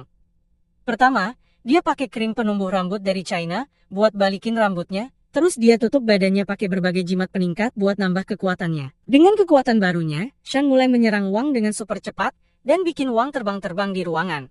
Wang berusaha keras buat melawan, tapi begitu dia ngeluarin pukulan, Shen nempelin 7 jimat di lengannya, dan tiba-tiba Wang merasa lebih lambat dari sebelumnya. Shen lalu nempelin jimat peledak di dadanya, yang bikin Wang terlempar, dan hampir jatuh dari gedung. Di detik terakhir, Wang berhasil menyelamatkan diri, tapi langsung diserang lagi, dengan ledakan hijau dari boneka Shen. Wang gak boleh kena serangan itu, jadi dia lari-lari di ruangan buat nangkep bonekanya biar gak nembak lagi. Terus Shen pakai benang kontrol ajaibnya kayak tali buat ayunan Wang keliling gedung, dan ngehantam dia ke tembok lagi. Hantaman itu hampir bikin Wang kalah, jadi pas dia pelan-pelan sadar, dia lihat Shan jalan pelan-pelan ke arahnya. Shan bilang ke Wang kalau jimat-jimat yang dia pasang di Wang tadi harganya 3,5 juta, tapi Wang bilang dia gak peduli berapa banyak duit yang Shan keluarin buat peralatannya. Tapi gak lama kemudian Shan aktifin jimat-jimat itu, dan lengan Wang jadi berat banget, sampai dia susah gerak. Shan manfaatin kesempatan itu buat siapin jimat ledakan spesial dan dilempar ke Wang, bikin ledakan besar yang penuh api. Lu ngeliat semuanya lewat kamera keamanan, dan dia kagum sama kekuatan Shan. Tapi pas Shan kira dia udah berhasil habisin Wang, ternyata Wang muncul dari api tanpa cedera. Dia sempat manggil sekop dari inventarisnya buat ngelindungin diri dari ledakan. Shan marah banget karena jimat ledakan itu mahal banget. Dia ngirim boneka lagi buat nyerang Wang dan ngisi tenaga buat ledakan besar. Tapi sebelum sempat nembak, Wang pakai sekopnya buat mukul boneka itu dari udara. Terus Wang langsung ambil tali kontrolnya, dan karena dia masih punya jimat pemberat di dirinya, dia terlalu berat untuk Shan tarik, jadi dia seret Shan dan pukul sembarangan. Setelah itu, dia mainin Shan kayak samsak manusia sampai akhirnya dia mukul Shan dengan keras banget, sampai tali kontrolnya putus, dan Shan nabrak dinding. Itu bikin napasnya habis, jadi pertarungan ini udah kelar dan Wang lega banget bisa selamat. Dia mulai tertati-tati ke pintu terakhir buat selamatin Yao, tapi dia capek banget sampai-sampai matanya hampir merem. Sementara itu, pelayan Luo datang ke dia dan bilang, mereka harus segera keluar dari gedung. Wang baru aja ngalahin Shan, dan dengan Shan udah gak ada, Luo bakal gak punya kesempatan kalau Shigukin muncul sekarang. Tapi, Luo masih gak mau pergi. Dia paham kalau pelayannya lagi berusaha buat jaga dia biar aman, soalnya kalau Luo mati di sini, itu bakal bikin malu besar buat keluarga Yan. Tapi ada hal-hal yang lebih penting daripada cuma jaga nama baik keluarga. Waktu Luo kehilangan jarinya gara-gara Shigukin, dia juga kehilangan harga dirinya, dan dia gak bakal bisa hidup tenang kalau gak beresin masalah ini sekali untuk selamanya. Lagi pula, dia masih punya senjata rahasia, jadi dia siap ambil risiko buat balas dendam ke Shigukin. Pada waktu yang sama di bawah, Wang dengar suara bip aneh, jadi dia langsung balik badan, dan lihat kalau permata di dalam boneka Shan ternyata dipasang buat meledak. Ini usaha terakhir Shan buat ngehajar Wang, jadi dia lompat dari gedung biar keluar dari radius ledakan dan pakai jimat gravitasi buat ngambang. Pas udah cukup jauh, dia aktifin bomnya, tapi sayangnya, gak ada yang terjadi. Pas itu juga, Wang lompat ngejar dia, dan Shan gak sanggup kalau harus berantem habis-habisan lagi, jadi dia terpaksa pakai jimat peledak buat ngusir Wang. Ledakan itu bikin Wang melenceng NG, tapi dia berhasil nangkep Derek dekat situ, dan pakai buat ayunan balik ke Shan. Sementara itu, Shan melempar beberapa jimat penangkap ke puing-puing yang jatuh, dan memanfaatkannya sebagai pijakan, lalu melempar sisanya ke Wang. Wang akhirnya jatuh dan mendarat di salah satu batu, jadi Shan menaruh beberapa jimat peledak di batu lain, dan melemparkannya ke Wang. Tapi pas Shan memicu ledakannya, Wang mengeluarkan sekopnya, dan pakai itu buat menaruh batu di bawah kakinya. Batu itu meledak dan bikin Wang meluncur langsung ke arah Shan. Jadi Shan mulai menarik kembali puing-puing peledak lainnya, buat menghabisi Wang. Dan berhasil, karena Wang kena ledakan, lalu dia melihat bayangan Yao dan ingat kalau dia berjuang untuk menyelamatkannya. Dia tiba-tiba bangun, dan dengan sisa tenaga yang ada, dia pukul Shan sampai jatuh ke tanah tanpa peduli keselamatannya sendiri. Shan pasti nggak bakal bangun lagi dari situ, dan jujur aja, Wang mungkin bakal mati juga, tapi di detik terakhir, sistem narik dia ke ruang sistem, jadi dia masih selamat. Wang akhirnya bangun, dan yang ada di pikirannya cuma keselamatan Yao.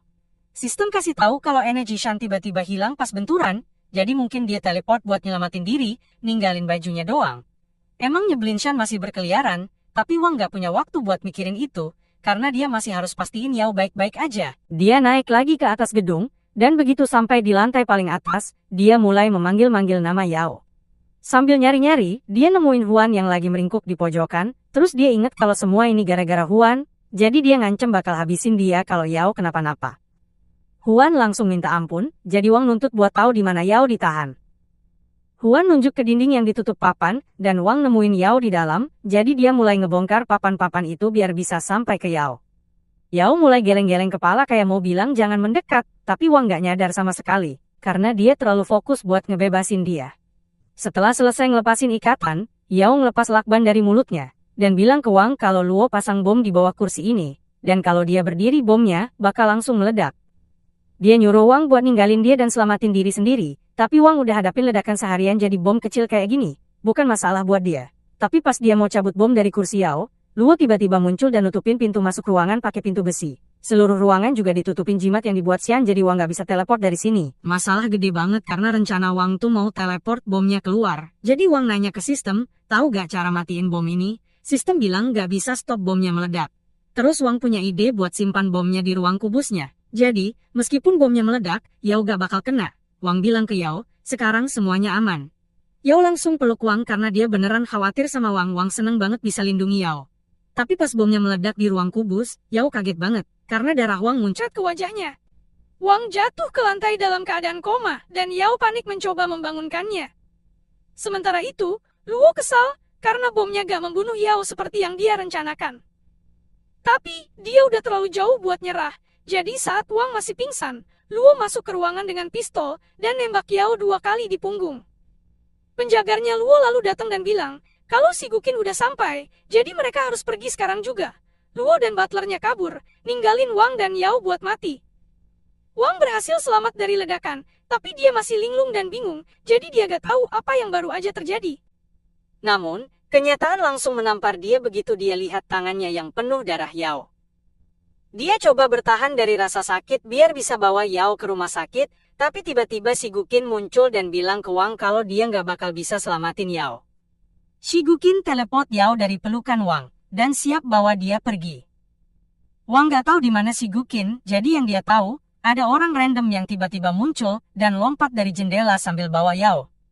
Dia buru-buru ke jendela dan lihat ke bawah, mikir Yao mungkin udah jatuh dan meninggal, tapi ternyata dia lihat si Guqin melayang di udara. Si Guqin bilang kalau semua ini terjadi gara-gara dia dari awal, jadi dia berniat buat beresin semuanya. Terus, dia langsung teleport bawa Yao di pelukannya, ninggalin Wang yang benar-benar sejak si Guqin membawa Yao. Orang tua Yao benar-benar bingung dan sedih banget karena belum tahu di mana dia.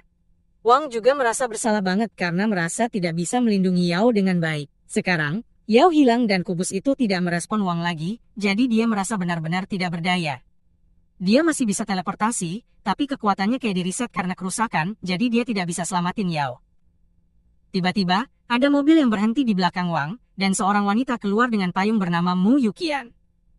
Dia mendekati Wang dan bilang mau ngobrol sebentar, tapi Wang lagi tidak mood, jadi dia cuekin aja wanita itu. Jadi, dia bilang ke Wang kalau dia tahu di mana bisa menemukan Lu.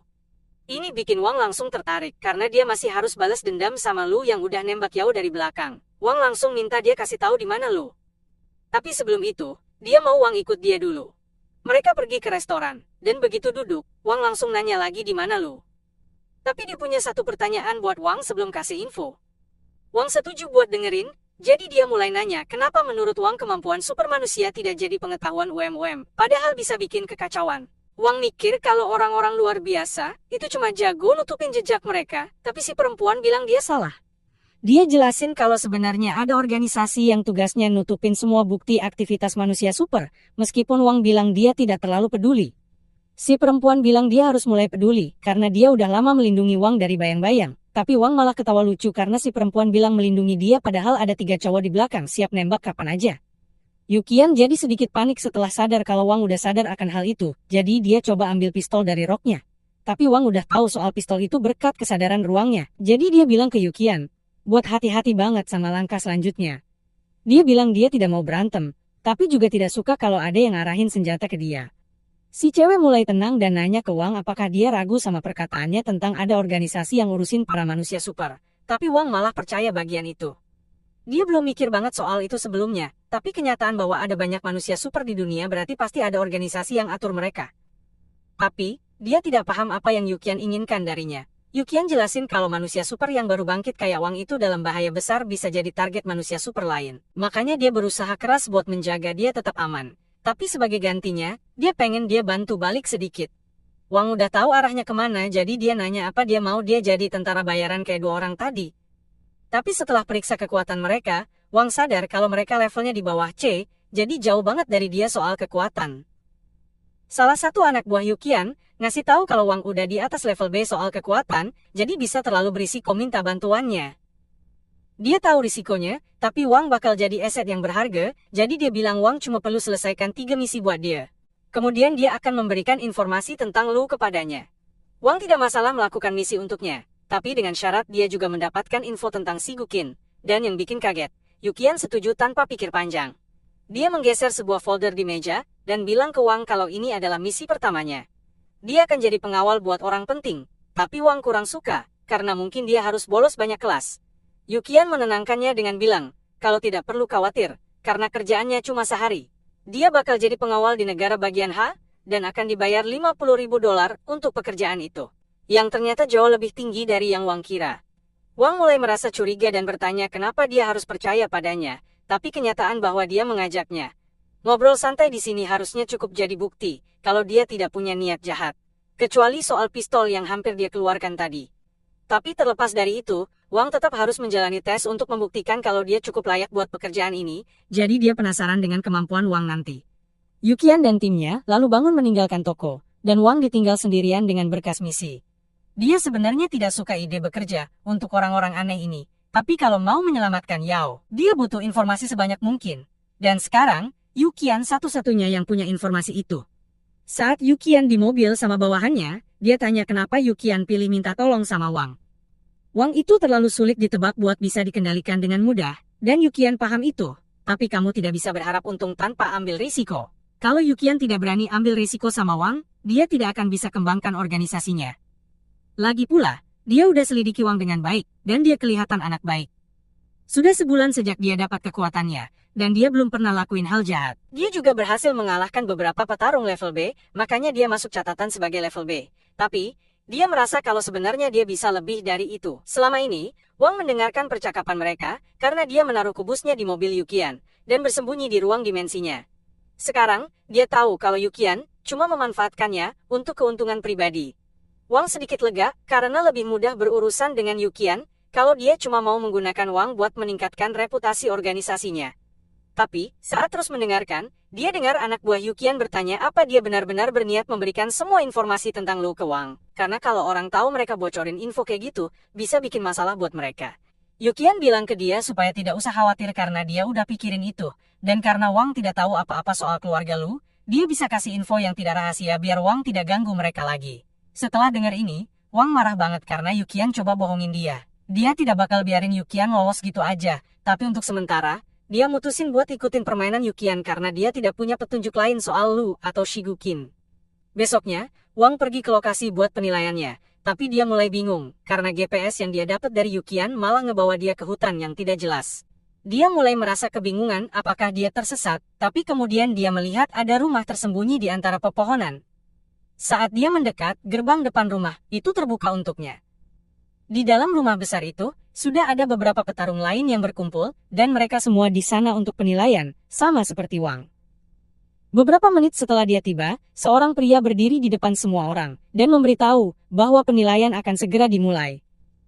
Namanya Ho, dan dia bilang, ke semua peserta kalau untuk dipilih jadi pengawal, mereka harus setia, jeli, cepat, dan kuat. Jadi, tes ini buat menilai apakah mereka cocok untuk peran itu. Dan tes pertama ini bakal periksa kemampuan mereka buat mengamati. Ruang tes pertama ini kayak kasino, dan aturannya gampang banget.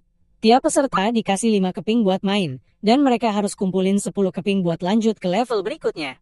Dan mencuri itu dilarang keras, jadi keping cuma bisa didapetin dengan menangin permainan lawan peserta lain. Wang tidak nyangka bakal ada tes kayak gini, tapi dia seneng karena tidak perlu berantem sama siapapun di sini.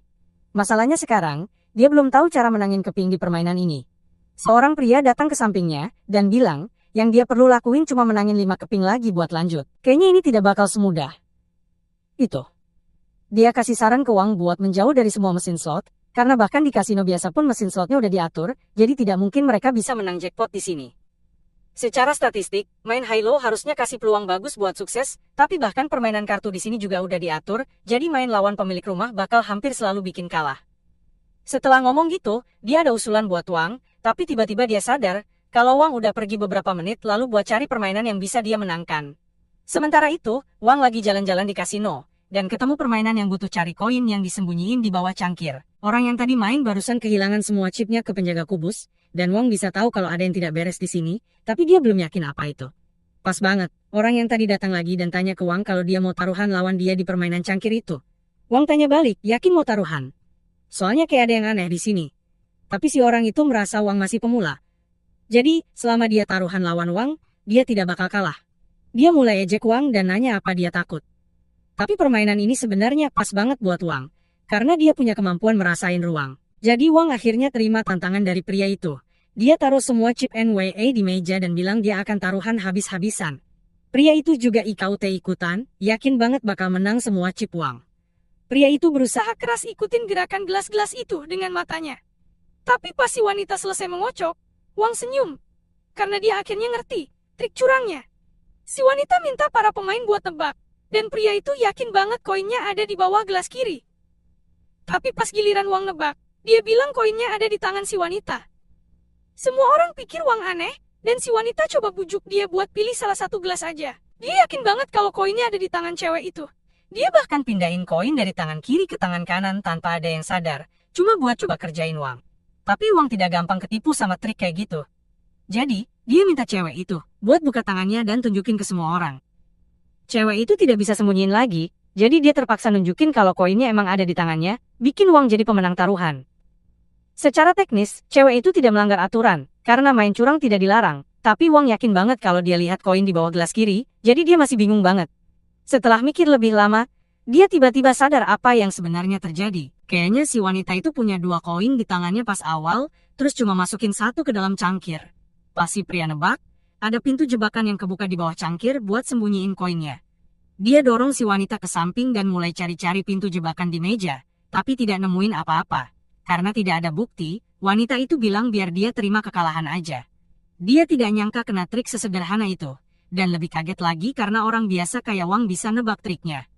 Abis itu, Wang lewatin tes-tes lainnya dengan gampang, jadi di akhir penilaian, dia dan beberapa calon lainnya dipilih buat jadi pengawal dalam misi. Begitu semuanya sudah kumpul, mereka dikenalin sama orang yang ngatur acara ini. Namanya Pak Piao. Dia ucapin selamat ke semua orang karena berhasil jadi bodyguardnya. Dan dia yakin dengan adanya mereka, pesta nanti bakal seru banget. Dia nggak ada yang mau diomongin lagi, jadi dia minta asistennya Shu buat jelasin syarat dan ketentuan. Shu bilang bakal ada bonus lain selain bayaran pokok 3 juta, tapi Wang kaget denger ini, karena dia bilang cuma dibayar 50.000. Dia nanya ke Shu apa benar soal 3 juta itu, dan Shu jelasin kalau uang mukanya udah dikirim ke agennya, Yukian. Jadi intinya, Wang itu udah kena tipu habis-habisan, tapi ya udahlah, nggak ada yang bisa dia lakukan sekarang. Shu bilang ke semua orang kalau pesta makan malamnya bakal mulai 6 jam lagi, jadi mereka bakal dapat info lengkap pas di perjalanan.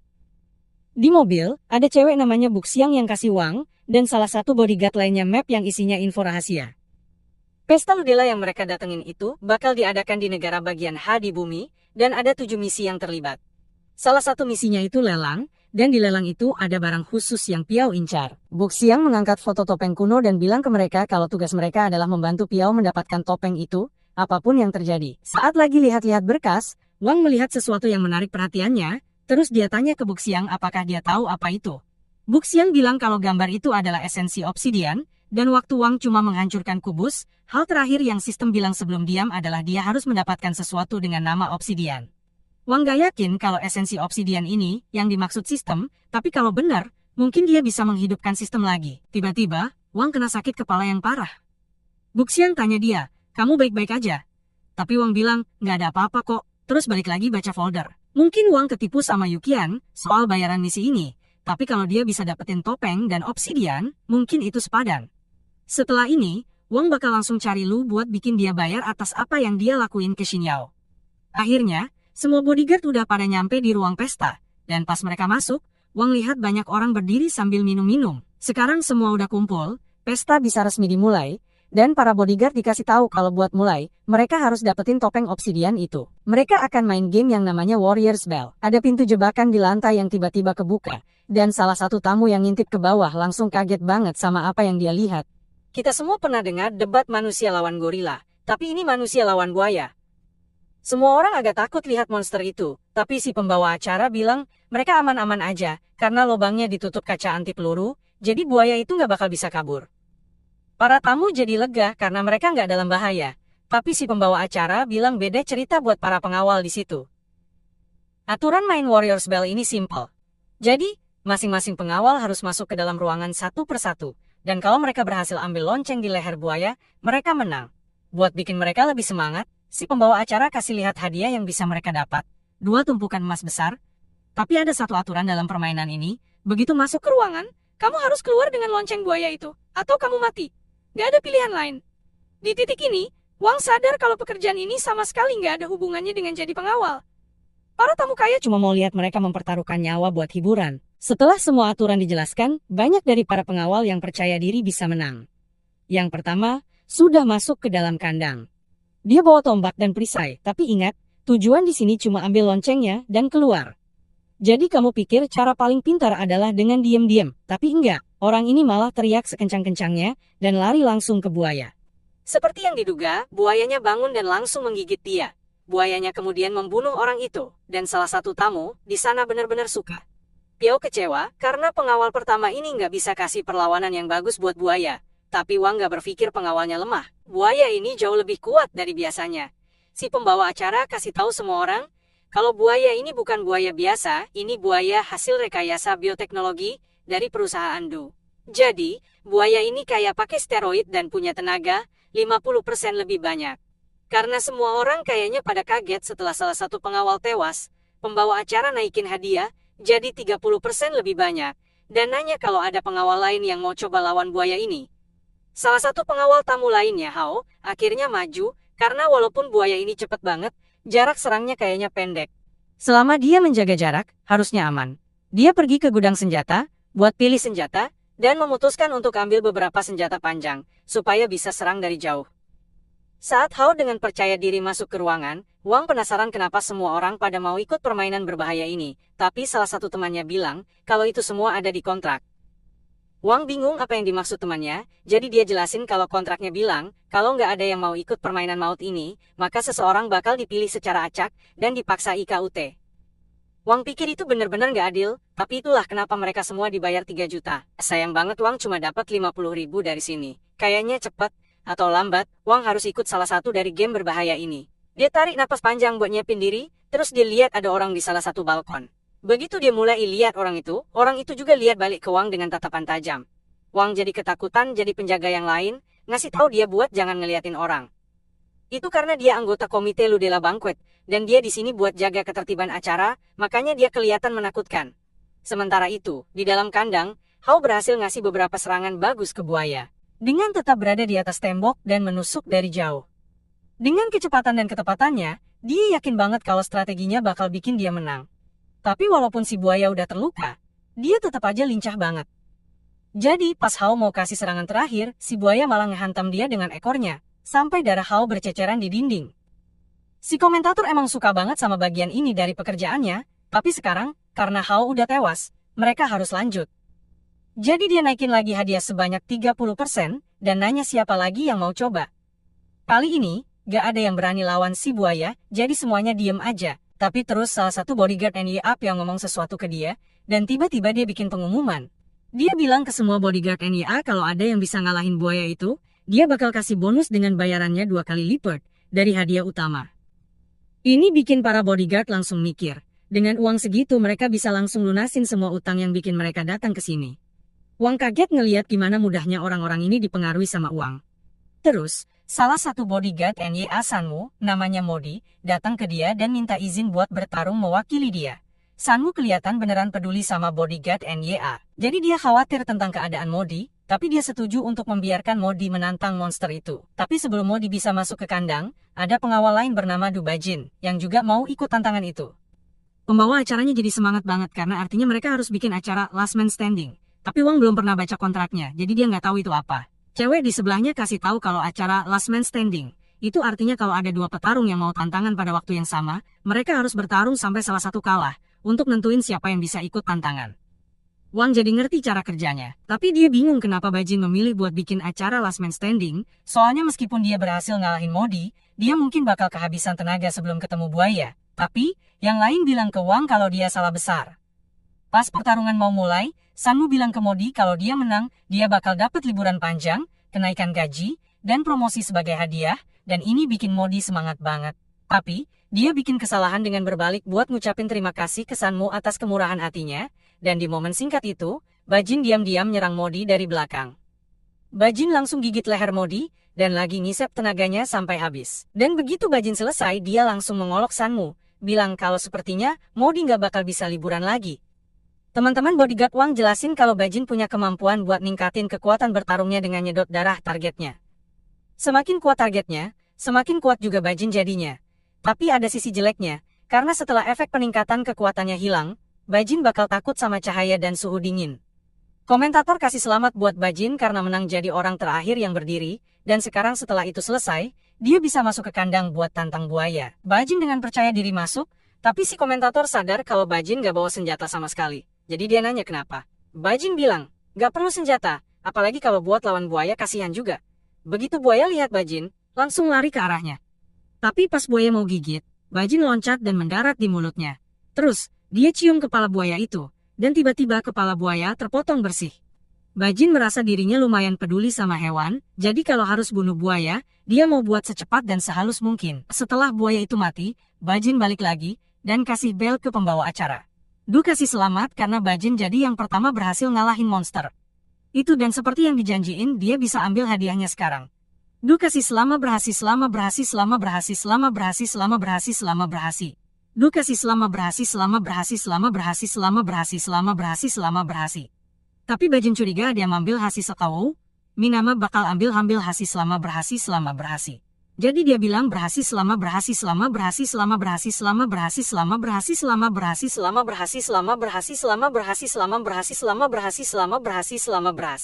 Tapi setelah monster pertama beres, para tamu tanya ke Du, apakah masih ada yang lain yang bisa ditunjukin? Du bilang ke mereka kalau pertunjukannya baru aja dimulai, dan mereka nggak bakal bisa nebak monster apa yang berikutnya. Para tamu nggak yakin ada yang bisa ngalahin buaya yang baru aja dikalahin. Du bilang ke mereka kalau ini sesuatu yang spesial. Pas monster itu dilepas, Wang bisa ngerasain ada bahaya yang bakal datang, dan beberapa detik kemudian makhluk itu muncul. Ini monster yang punya kecepatan kayak mobil balap dan kekuatan setara puluhan beruang, namanya Tao nomor 7. Semua orang mulai panik begitu lihat monster yang baru aja Du lepas, dan Du bangga banget sama ciptaannya. Dia bilang ke mereka kalau kelemahan monster itu cuma satu, terlalu kejam. Monster ini cenderung bunuh semua manusia di sekitarnya, termasuk orang malang yang tugasnya ngikat lonceng di lehernya. Tapi Dusi nggak peduli sama nyawa orang tak bersalah. Jadi setelah tahu selesai makan, dia tanya siapa pahlawan pemberani yang mau maju duluan. Wang belakangan ini punya firasat aneh, kayak ada yang sengaja bikin masalah, dan itu bukan Du. Dia curiga ada pengkhianat di timnya, tapi dia belum yakin siapa, jadi dia memutuskan buat nunggu dan lihat gimana keadaannya. Du mengeluarkan beberapa batang emas lagi, dan bilang ke semua orang kalau hadiahnya buat ngalahin Tao, bakal 2 kali lipat dari buat ngalahin buaya. Gak lama, ada penantang yang maju. Si penantang masuk ke dalam kandang, bawa pedang dan coba nebas Tao. Tapi dia kaget karena Tao malah gak peduli, dan malah lompat nyerang langit-langit. Orang-orang udah agak takut pas pertama kali lihat Tao, tapi sekarang mereka lebih takut lagi karena Tao mulai nyakar kaca yang katanya gak bisa ditembus. Mereka mulai panik banget. Du coba nenangin semua orang, bilang kalau kaca itu nggak mungkin pecah. Tapi terus, Tao nyundul kacanya pakai kepala. Dan retak dong. Jadi sekarang Du juga jadi ragu.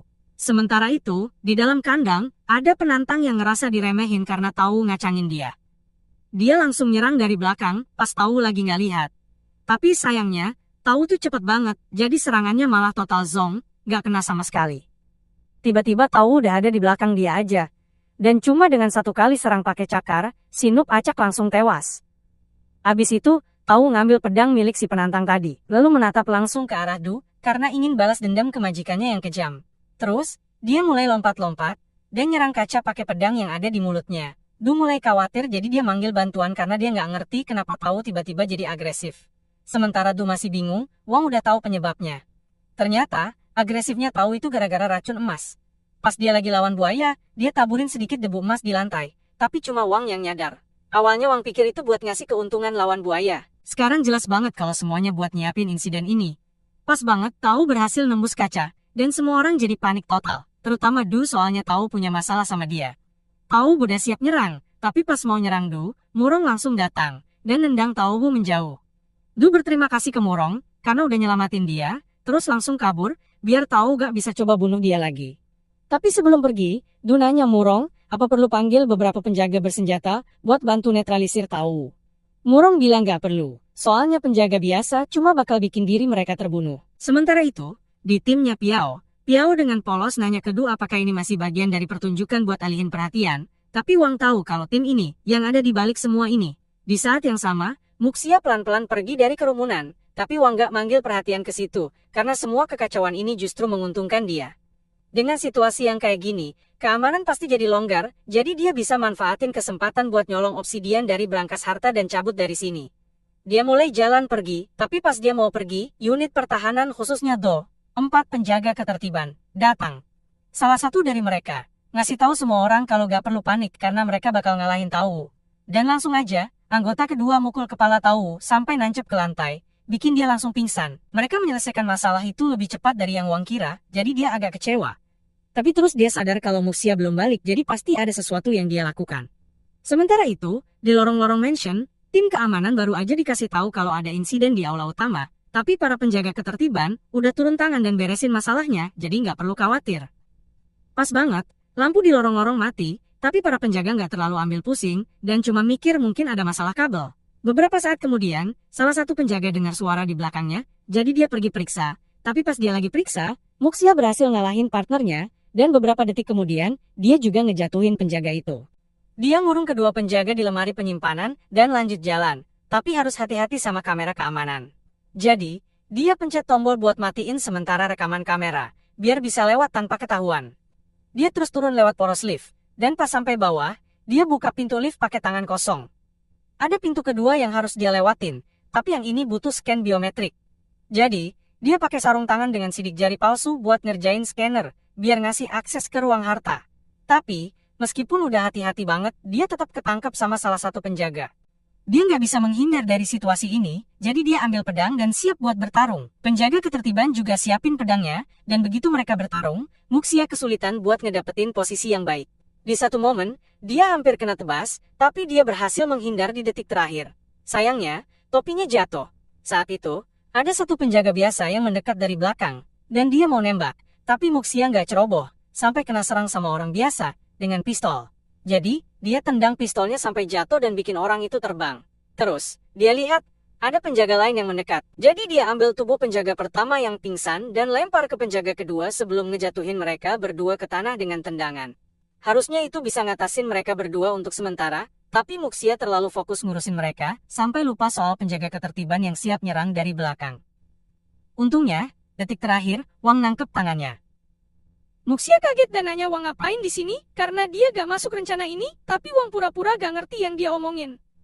Pas banget, si penjaga ketertiban coba mukul Wang, tapi Wang jauh lebih kuat, jadi dia cuma nangkep tangan si penjaga, dan langsung patahin sambil ngejatuhin dia. Dia kaget seorang yang lemah level C berani-beraninya berpikir bisa bertarung sendirian. Muxia malah lebih kaget lagi, karena Wang menganggap level C itu lemah, tapi dia masih penasaran kenapa Wang tahu dia di mana, dan kenapa dia ada di situ. Wang bilang aja kalau dia itu pengawal Muxia, jadi wajar dong kalau dia ngikutin Muxia ke misi berbahaya. Wang udah nebak kalau Muxia sebenarnya bosnya, dan Piao cuma boneka. Yang bikin Wang sadar adalah Piao ada di depan formasi mereka, sementara Muxia di belakang. Walaupun Piao cukup kuat buat jaga diri, gak masuk akal kalau bos berdiri di depan pengawalnya. Artinya Muxia adalah bos sebenarnya dari awal. Muxia ngaku kalau Wang bener, tapi kayaknya udah gak penting lagi. Karena keributan yang baru mereka buat pasti bakal menarik perhatian, jadi penjaga-penjaga lain mungkin bakal sampai dalam 2 menit. Karena cuma punya 2 menit, Wang bilang mending mereka cepetan cari harta karunnya sebelum ketangkep, tapi itu lebih gampang diomongin daripada dilakukan. Muxia bisa nyelinap sejauh ini, tapi ini cuma berangkas tipuan, dan dia gak tahu di mana letak yang sebenarnya. Wang ngeliat ke arahnya, dan bilang dia punya pertanyaan. Dia kelihatan pede banget sama rencananya tadi, jadi dia pengen tahu apakah Muxia punya rencana buat kabur dari tempat ini. Jadi Wang nawarin buat bikin kesepakatan. Dia bakal bantu Muxia cari ruang harta karun, tapi sebagai gantinya, dia mau kabur bareng Muxia. Muxia oke-oke aja, tapi dia penasaran gimana Wang bisa tahu di mana ruang harta karun itu padahal dia belum pernah ke sini.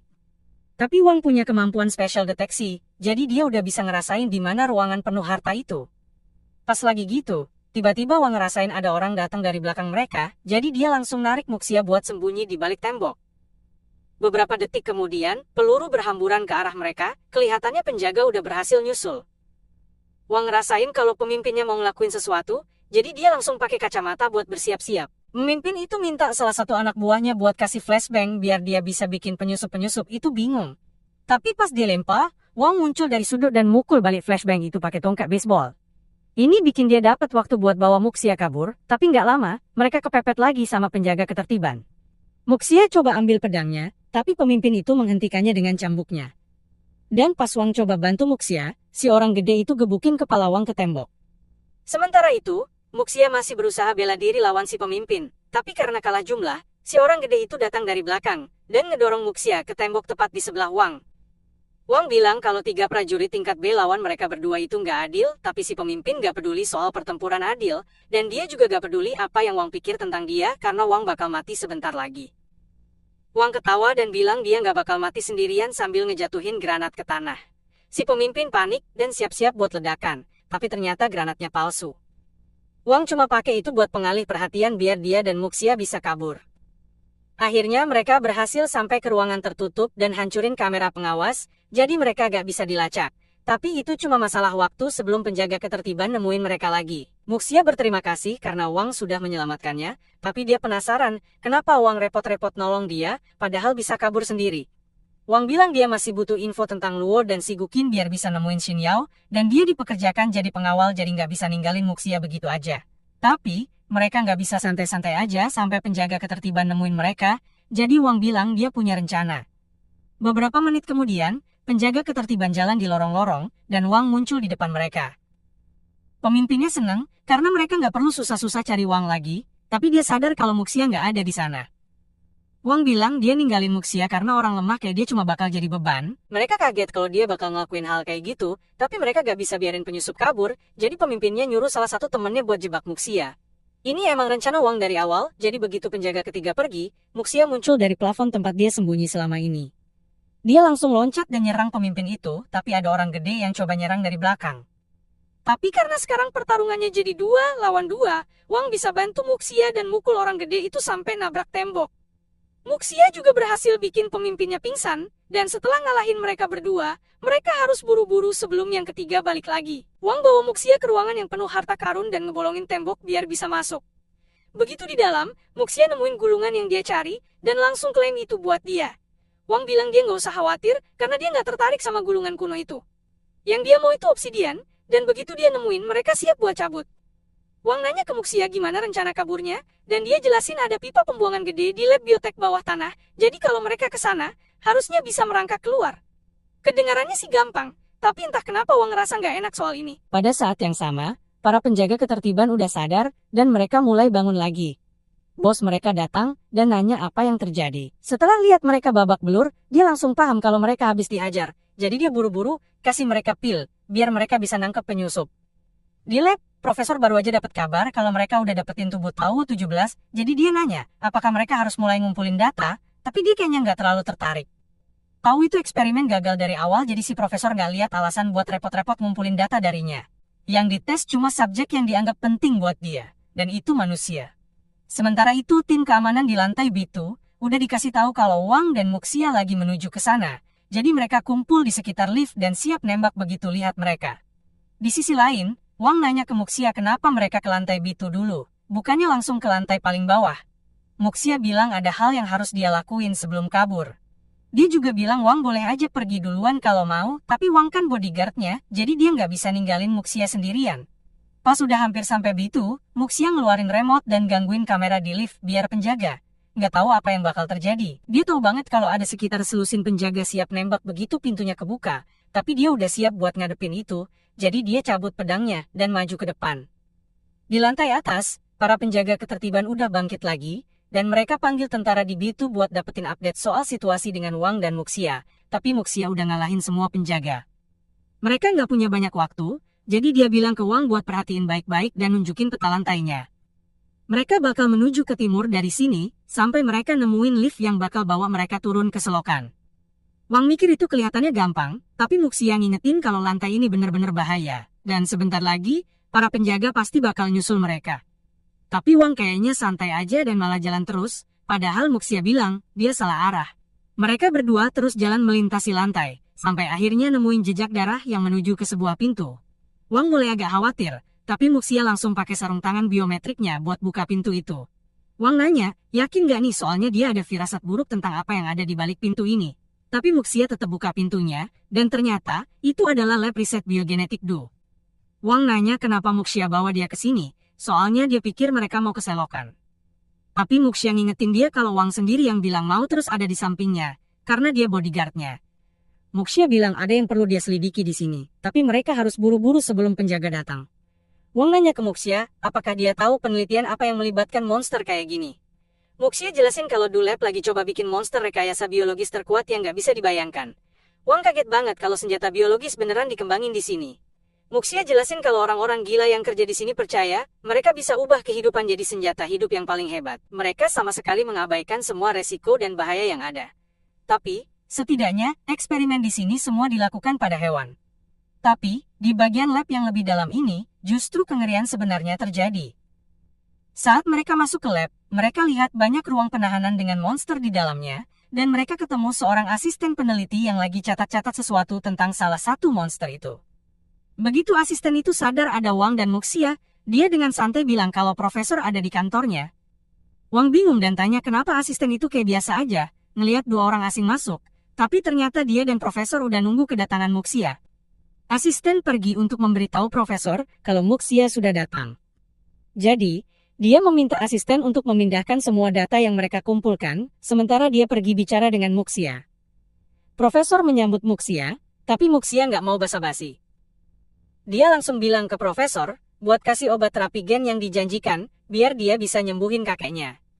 Muxia bawa harta dari berangkas sebagai pembayaran, sesuai permintaan profesor. Tapi sebelum dia kasih harta itu, profesor harus buktiin kalau obatnya beneran bakal berhasil. Profesor ingat perjanjian mereka, tapi masalahnya, dia nggak punya obatnya. Sebagai gantinya, dia nunjukin penelitiannya yang nunjukin kalau tubuh manusia bisa ditingkatkan banget dengan DNA lintas spesies. Dia udah berhasil bikin tingkat fusi antar spesies sampai 95% dan udah hampir bikin terobosan besar. Tapi terus Du malah motong dana penelitiannya. Muxia nanya kenapa Du menghentikan penelitian profesor itu kalau memang menjanjikan, dan profesor bilang alasan Du itu soal hak asasi manusia atau etika. Tapi dia nggak peduli sama sekali. Yang penting buat dia cuma eksperimen manusianya dan mencapai puncak biologi. Wang kaget pas tahu kalau profesor itu pakai manusia buat percobaan, tapi profesor itu nggak lihat ada yang salah. Menurut dia, itu pengorbanan yang perlu demi mendapatkan pengetahuan yang lebih besar. Begitu penelitiannya selesai, dia bisa menghilangkan semua masalah biologis, termasuk penuaan dan penyakit, jadi siapa peduli kalau dia uji coba ke beberapa manusia buat mewujudkannya. Bahkan, ada beberapa ilmuwan lain yang ngerjain penelitian yang sama, tapi nggak ada yang bisa capai hasil kayak dia. Muxia udah muak sama pidato fanatik si profesor, jadi dia dorong si profesor ke kaca, dan bilang buat kasih obat yang bisa nyelamatin kakeknya. Tapi, si profesor bilang kalau obatnya belum siap, tapi kalau Muxia kasih harta, dia bisa dapat dana buat lanjutin penelitiannya. Dan dengan sedikit lagi eksperimen manusia, dia seharusnya bisa bikin obat yang dia mau, tapi itu bukan kesepakatannya, jadi Muxia mulai mukulin profesor itu. Dia mau kerja sama orang kayak dia kalau bisa nyelamatin kakeknya, tapi sekarang dia bilang gak bisa penuhi janjinya, dan masih aja mau Muxia kasih harta itu. Muxia ngangkat pedangnya, dan mau bunuh profesor itu, tapi asistennya profesor ngeluarin pistol, dan nyuruh Muxia buat lepasin dia, atau dia bakal nembak. Pistol bukan ancaman besar buat Muxia, tapi abis dengar asistennya bilang, dia cuma pengganggu yang gak penting buat penelitian profesor. Muxia ngejatuhin, profesor, cuma biar bisa hajar asistennya. Muxia sekarang sadar kalau dia bego banget udah berharap sama profesor, tapi untungnya dia masih punya rencana lain buat nyelamatin kakeknya. Dia mau hancurin lab ini pas keluar, biar riset si profesor berhenti. Tapi pas dia ngomongin semua ini, Wang rasa ada energi ngumpul di dadanya, dan beberapa detik kemudian dia ketarik ke sistemnya. Muxia nyuruh Wang buat bantu ngancurin lab, tapi terus dia kaget pas balik badan, dan lihat Wang udah nggak ada. Dia nggak tahu Wang kemana. Jadi dia mikir Wang ninggalin dia biar bisa kabur sendiri, dan dia kesel banget soal ini. Tapi itu berarti dia harus menghancurkan labnya sendiri. Pas Muxia pergi, profesor itu memohon supaya dia jangan melakukan ini, karena lab ini adalah karya hidupnya, dan semua eksperimennya sudah kayak anak-anak buat dia. Tapi Muxia nggak peduli sama sekali soal perasaan profesor itu terhadap eksperimennya. Sementara itu, di kubus Wang dia nemuin kalau sistemnya akhirnya balik online. Sistemnya baru selesai menyerap esensi obsidian, dan itu ngasih cukup energi buat lepas, dan Wang senang bisa dengar suara sistemnya lagi. Sistemnya kasih tahu kalau energi dari obsidian itu juga udah upgrade kemampuan Wang, jadi ukuran ruang penyimpanan kubusnya sekarang jadi 5 meter, dan dia bisa teleportasi 2 kali lebih jauh dari sebelumnya. Dia juga punya kemampuan baru, namanya Divine Bestowal, yang bikin dia bisa sementara bagi-bagi kekuatannya, termasuk teleportasi ke orang lain. Di fasilitas itu, Muxia baru aja ngelepas semua eksperimen yang diciptain profesor, berharap mereka bakal bikin kekacauan di sana. Dan rencananya berhasil banget karena pas penjaga ketertiban datang, mereka langsung diserbu sama kelelawar yang udah bermutasi. Pemimpinnya nyuruh temennya buat ngurusin kelelawar-kelelawar, itu karena jelas banget para prajurit nggak sanggup ngatasin mereka. Jadi dia pakai kekuatan apinya buat ngebakar kelelawar-kelelawar itu sampai jadi abu. Pemimpinnya ngenalin kalau kelelawar-kelelawar itu sama kayak yang dari lab profesor, tapi dia gak tahu gimana caranya mereka bisa keluar dari kandang. Pas banget, si besar ngerasain ada kekuatan aneh dari dalam pabrik, jadi pemimpin bilang semua orang harus hati-hati. Tapi Zugi malah santai aja, dia yakin bisa ngalahin monster apapun yang datang. Dia bahkan nawarin buat jadi yang paling depan, tapi beberapa detik kemudian, tiba-tiba ada kadal jatuh dari langit-langit dan langsung menyerangnya, sebelum dia sempat pakai kekuatan apinya.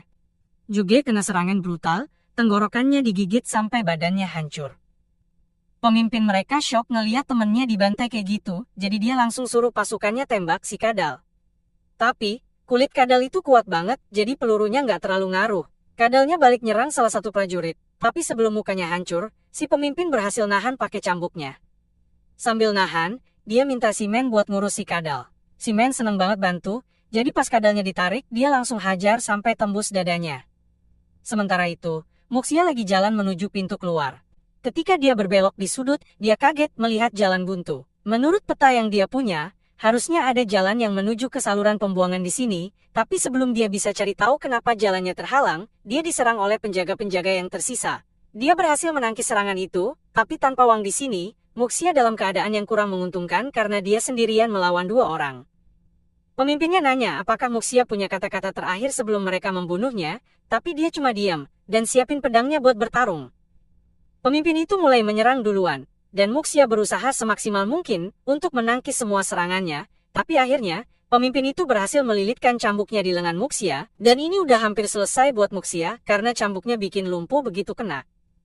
Sekarang Muxia gak bisa gerak lagi, jadi si Men lari mendekat dan ngasih pukulan sekuat tenaga.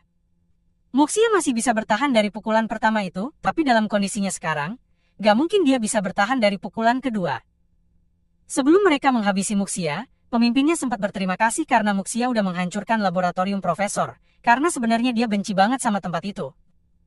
Sebenarnya, para penjaga itu dulunya diculik waktu masih kecil, dan dijadikan bahan eksperimen sama profesor. Akibatnya, si Men jadi buta dan yang lainnya, harus ngerasain sakit yang gak kebayang demi bisa bertahan HIDUP. Meskipun begitu, Muxia bilang ke mereka, kalau penderitaan mereka bukan alasan buat ngelakuin hal-hal jahat. Tapi pemimpinnya bilang kalau Muxia nggak punya hak buat ngomong gitu, karena dia punya masa kecil yang bahagia, beda sama mereka. Dia lalu nyuruh si Men buat ngabisin Muxia, tapi sebelum dia sempat mukul, Wang tiba-tiba muncul dan ngalahin si Men.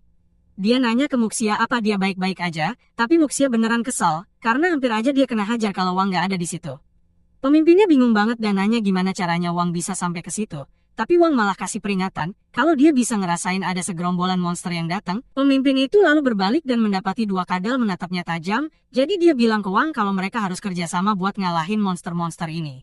Tapi, Wang malah langsung ambil Muxia dan teleport keluar dari sana, jadi dia ditinggal sendirian.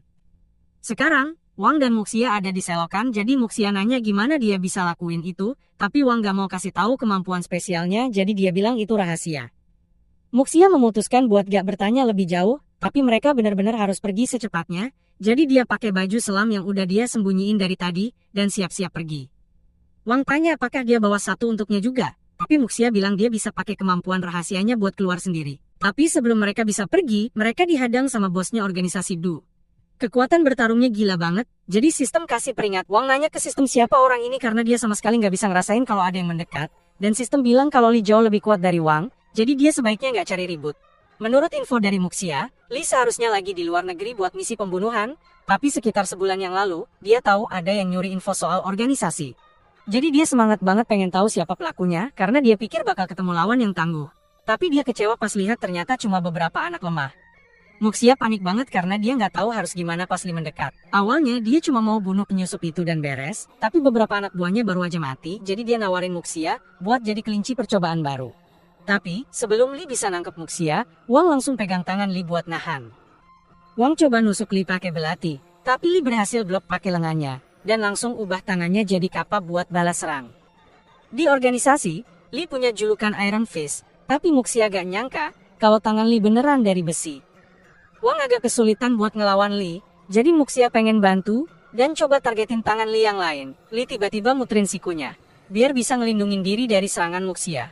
Muxia kaget banget, dia gak nyangka Li bisa gerakin sendinya kayak gitu. Serangan dadakan Muxia bikin Li marah, dia langsung nendang Wang menjauh dan fokus ke Muxia. Muxia mundur, tapi dia tahu gak bakal bisa kabur dari Li. Li bilang, dia bakal nikmatin banget ngebunuh Muxia.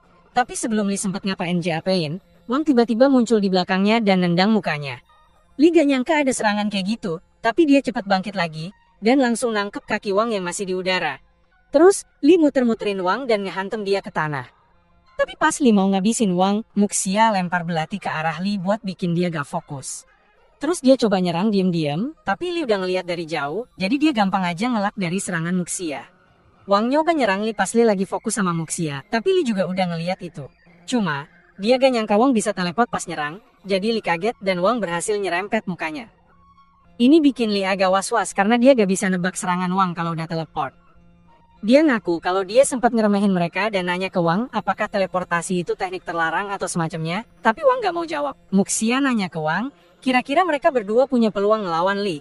Tapi kayaknya susah banget. Palingan, menurut Wang, mereka bisa selamat kalau kabur bareng. Tapi butuh pengalih perhatian yang bagus biar bisa mulai duluan. Wang minta si Kubus buat pakai skill pemberian ilahi, buat mindahin sebagian energinya ke belati. Tapi cuma 25% energinya Wang yang bisa masuk ke belati sekarang. Dan sistem ngasih tahu kalau risiko meledaknya naik 60%.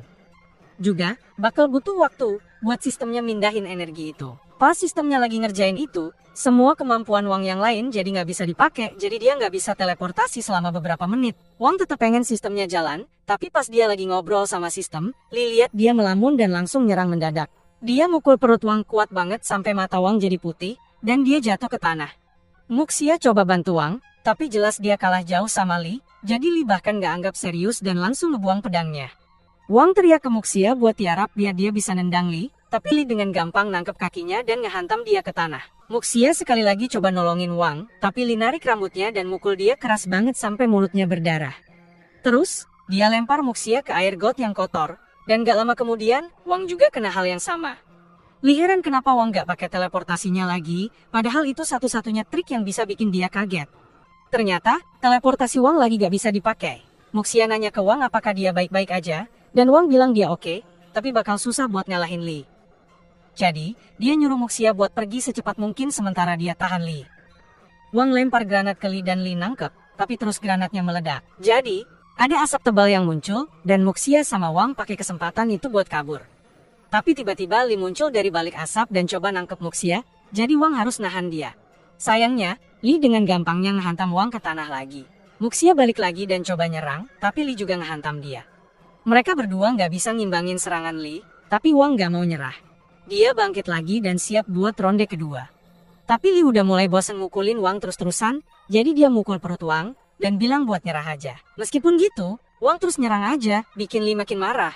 Li udah ngerencanain buat bikin Wang ngerasain sesuatu yang lebih buruk dari kematian, karena udah bikin dia kesel. Wang mulai khawatir, jadi dia nanya ke sistem berapa lama lagi sampai belati siap. Sistem bilang dia harus nunggu 1 menit, tapi Wang gak punya waktu 1 menit dengan Li yang udah jalan ke arahnya. Sistem kasih tahu kalau Wang udah punya banyak tulang patah dan ngalamin pendarahan parah, tapi Li tetap nambahin luka-luka Wang. Dia heran kenapa Wang berusaha sekeras itu, tapi kayaknya gak penting, karena Wang bakal mati sebentar lagi. Dia nanya ke Wang bagian tubuh mana yang mau dia korbankan duluan dan mulai mencekiknya. Sementara Li sibuk banget ngeliatin cipratan darah Wang, Muxia bisa nyelinap dari belakang dan nusuk dadanya. Wang gak nyangka Muxia balik lagi karena dia punya kesempatan buat kabur sendiri, tapi dia berhutang nyawa ke Wang, jadi dia cuma balas budi. Dia mulai jalan ke arah Wang buat periksa keadaannya, tapi tiba-tiba sistem kasih tahu Wang kalau tanda-tanda vital Li masih stabil, walaupun udah ditusuk pedang. Itu artinya dia masih baik-baik aja, jadi Wang kasih peringatan ke Muxia buat menjauh dari Li sekarang juga. Dan belati bakal itu meledak dalam 30 detik. Wang awalnya panik, tapi kemudian dia sadar kalau dia bisa pakai ini untuk keuntungannya. Jadi, dia lari ke arah Lia dan menusuk tangannya. Tentu aja ini nggak bikin banyak kerusakan, tapi cukup bikin Li marah, sampai dia memukul Wang beberapa meter ke dalam terowongan. Muxia langsung lari ngejar Wang, buat lihat apakah dia baik-baik aja. Sementara Li nggak percaya kalau Wang beneran mikir belati kecil ini bisa ngalahin dia. Li coba narik belatinya keluar, tapi saat itu juga belati meledak, ngelepasin semua energinya sekaligus, dan membekukan Li. Muxia kagum sama yang baru aja dia lihat, tapi itu nggak akan menahan Li terlalu lama jadi Wang bilang ke dia kalau mereka harus kabur. Muxia gak ngerti apa yang dia omongin soalnya Li udah kayak patung es, tapi Wang tahu kalau Li selama ini nahan-nahan dan kena es, bikin dia bakal ngamuk dan jadi gila-gilaan. Mereka bakal tamat kalau Li berhasil ngejar mereka sekarang. Jadi Wang narik Muxia ke saluran pembuangan dan bilang buat cepet-cepet, karena ini satu-satunya jalan keluar. Muxia nanya gimana cara Wang kabur, karena cuma dia yang punya baju selam, tapi Wang bilang Muxia gak perlu khawatir. Muxia nolak ninggalin Wang karena dia udah banyak bantuin, tapi kalau dia gak cepet pergi, mereka berdua gak bakal bisa keluar dari sini karena Li udah berhasil lepas dari es dan lari ke arah mereka. Wang dorong Muxia sampai jatuh dari tepi terowongan dan langsung hadap ke Li, tapi Li belum nyerah, karena dia masih punya satu trik lagi. Tiba-tiba Wang hilang di depan mata Li, dan Li bener-bener gak percaya dia udah buang-buang transformasi penuhnya cuma buat mereka kabur gitu aja. Dia sumpah kalau ketemu Wang atau Muxia lagi, bakal hajar mereka habis-habisan. Tapi itu nggak bakal terjadi dalam waktu dekat, soalnya Muxia udah keluar ke laut dan Wang numpang di tabung oksigennya dalam bentuk kubus. Beberapa hari kemudian, Wang udah sembuh dari lukanya, tapi kejadian di fasilitas Ludela itu masih kerasa kayak mimpi buat dia. Dia udah ngalamin hal-hal yang sebelumnya, nggak pernah kebayang, dan dia tahu kalau mimpi buruk ini belum selesai. Lebih parahnya lagi, dia belum juga nemuin Yao, Luo, atau Shigukin jadi rasanya kayak muter-muter aja. Akhirnya, Wang ketemu sama Muxia, yang nyeret dia buat ketemuan. Dia nawarin Wang kartu superhuman, dan kesempatan buat ikut kompetisi. Tapi Wang benar-benar nggak tahu apa yang dia omongin. Muxia janji bakal jawab semua pertanyaan Wang, jadi pertama-tama dia nanya tempat ini apa. Muxia tekan tombol buat buka tirai dan jelasin kalau ATC ini adalah fasilitas latihan buat ngelatih superhuman untuk persiapan World Superhuman Tournament yang bakal datang. Dan Muxia milih Wang buat jadi anggota timnya. Tapi Wang langsung nolak. Muxia gak nyangka dia bakal nolak secepat itu. Padahal belum tahu turnamennya tentang apa. Tapi Wang udah cukup sering berurusan dengan orang-orang super, jadi tahu itu gak bakal seru. Selain itu, dia bilang ada orang yang harus dia cari. Tapi Muxia udah tahu kalau Wang lagi nyariin Shigukin dan Yao. Muxia nawarin buat kasih info gratis dan bilang ke Wang kalau Shigukin itu MVP di turnamen Superhuman ke-43. Wang nanya apa dia tahu di mana Shigukin Soul Shiken, tapi Shigukin itu super kuat dan susah banget ditemukan. Jadi, Wang gak akan bisa nemuin dia sendirian. Bahkan kalau dia tahu, harus mulai dari mana. Tapi kalau dia ikut turnamen bareng Muxia, peluangnya buat nemuin petunjuk tentang Shigukin jadi lebih gede. Dengan pemahaman ini, Wang setuju gabung ke timnya Muxia, dengan syarat Muxia bakal bantu sekuat tenaga buat cari Shigukin. Dan Muxia seneng banget nerima, karena akhirnya dia punya cukup anggota buat ikutan.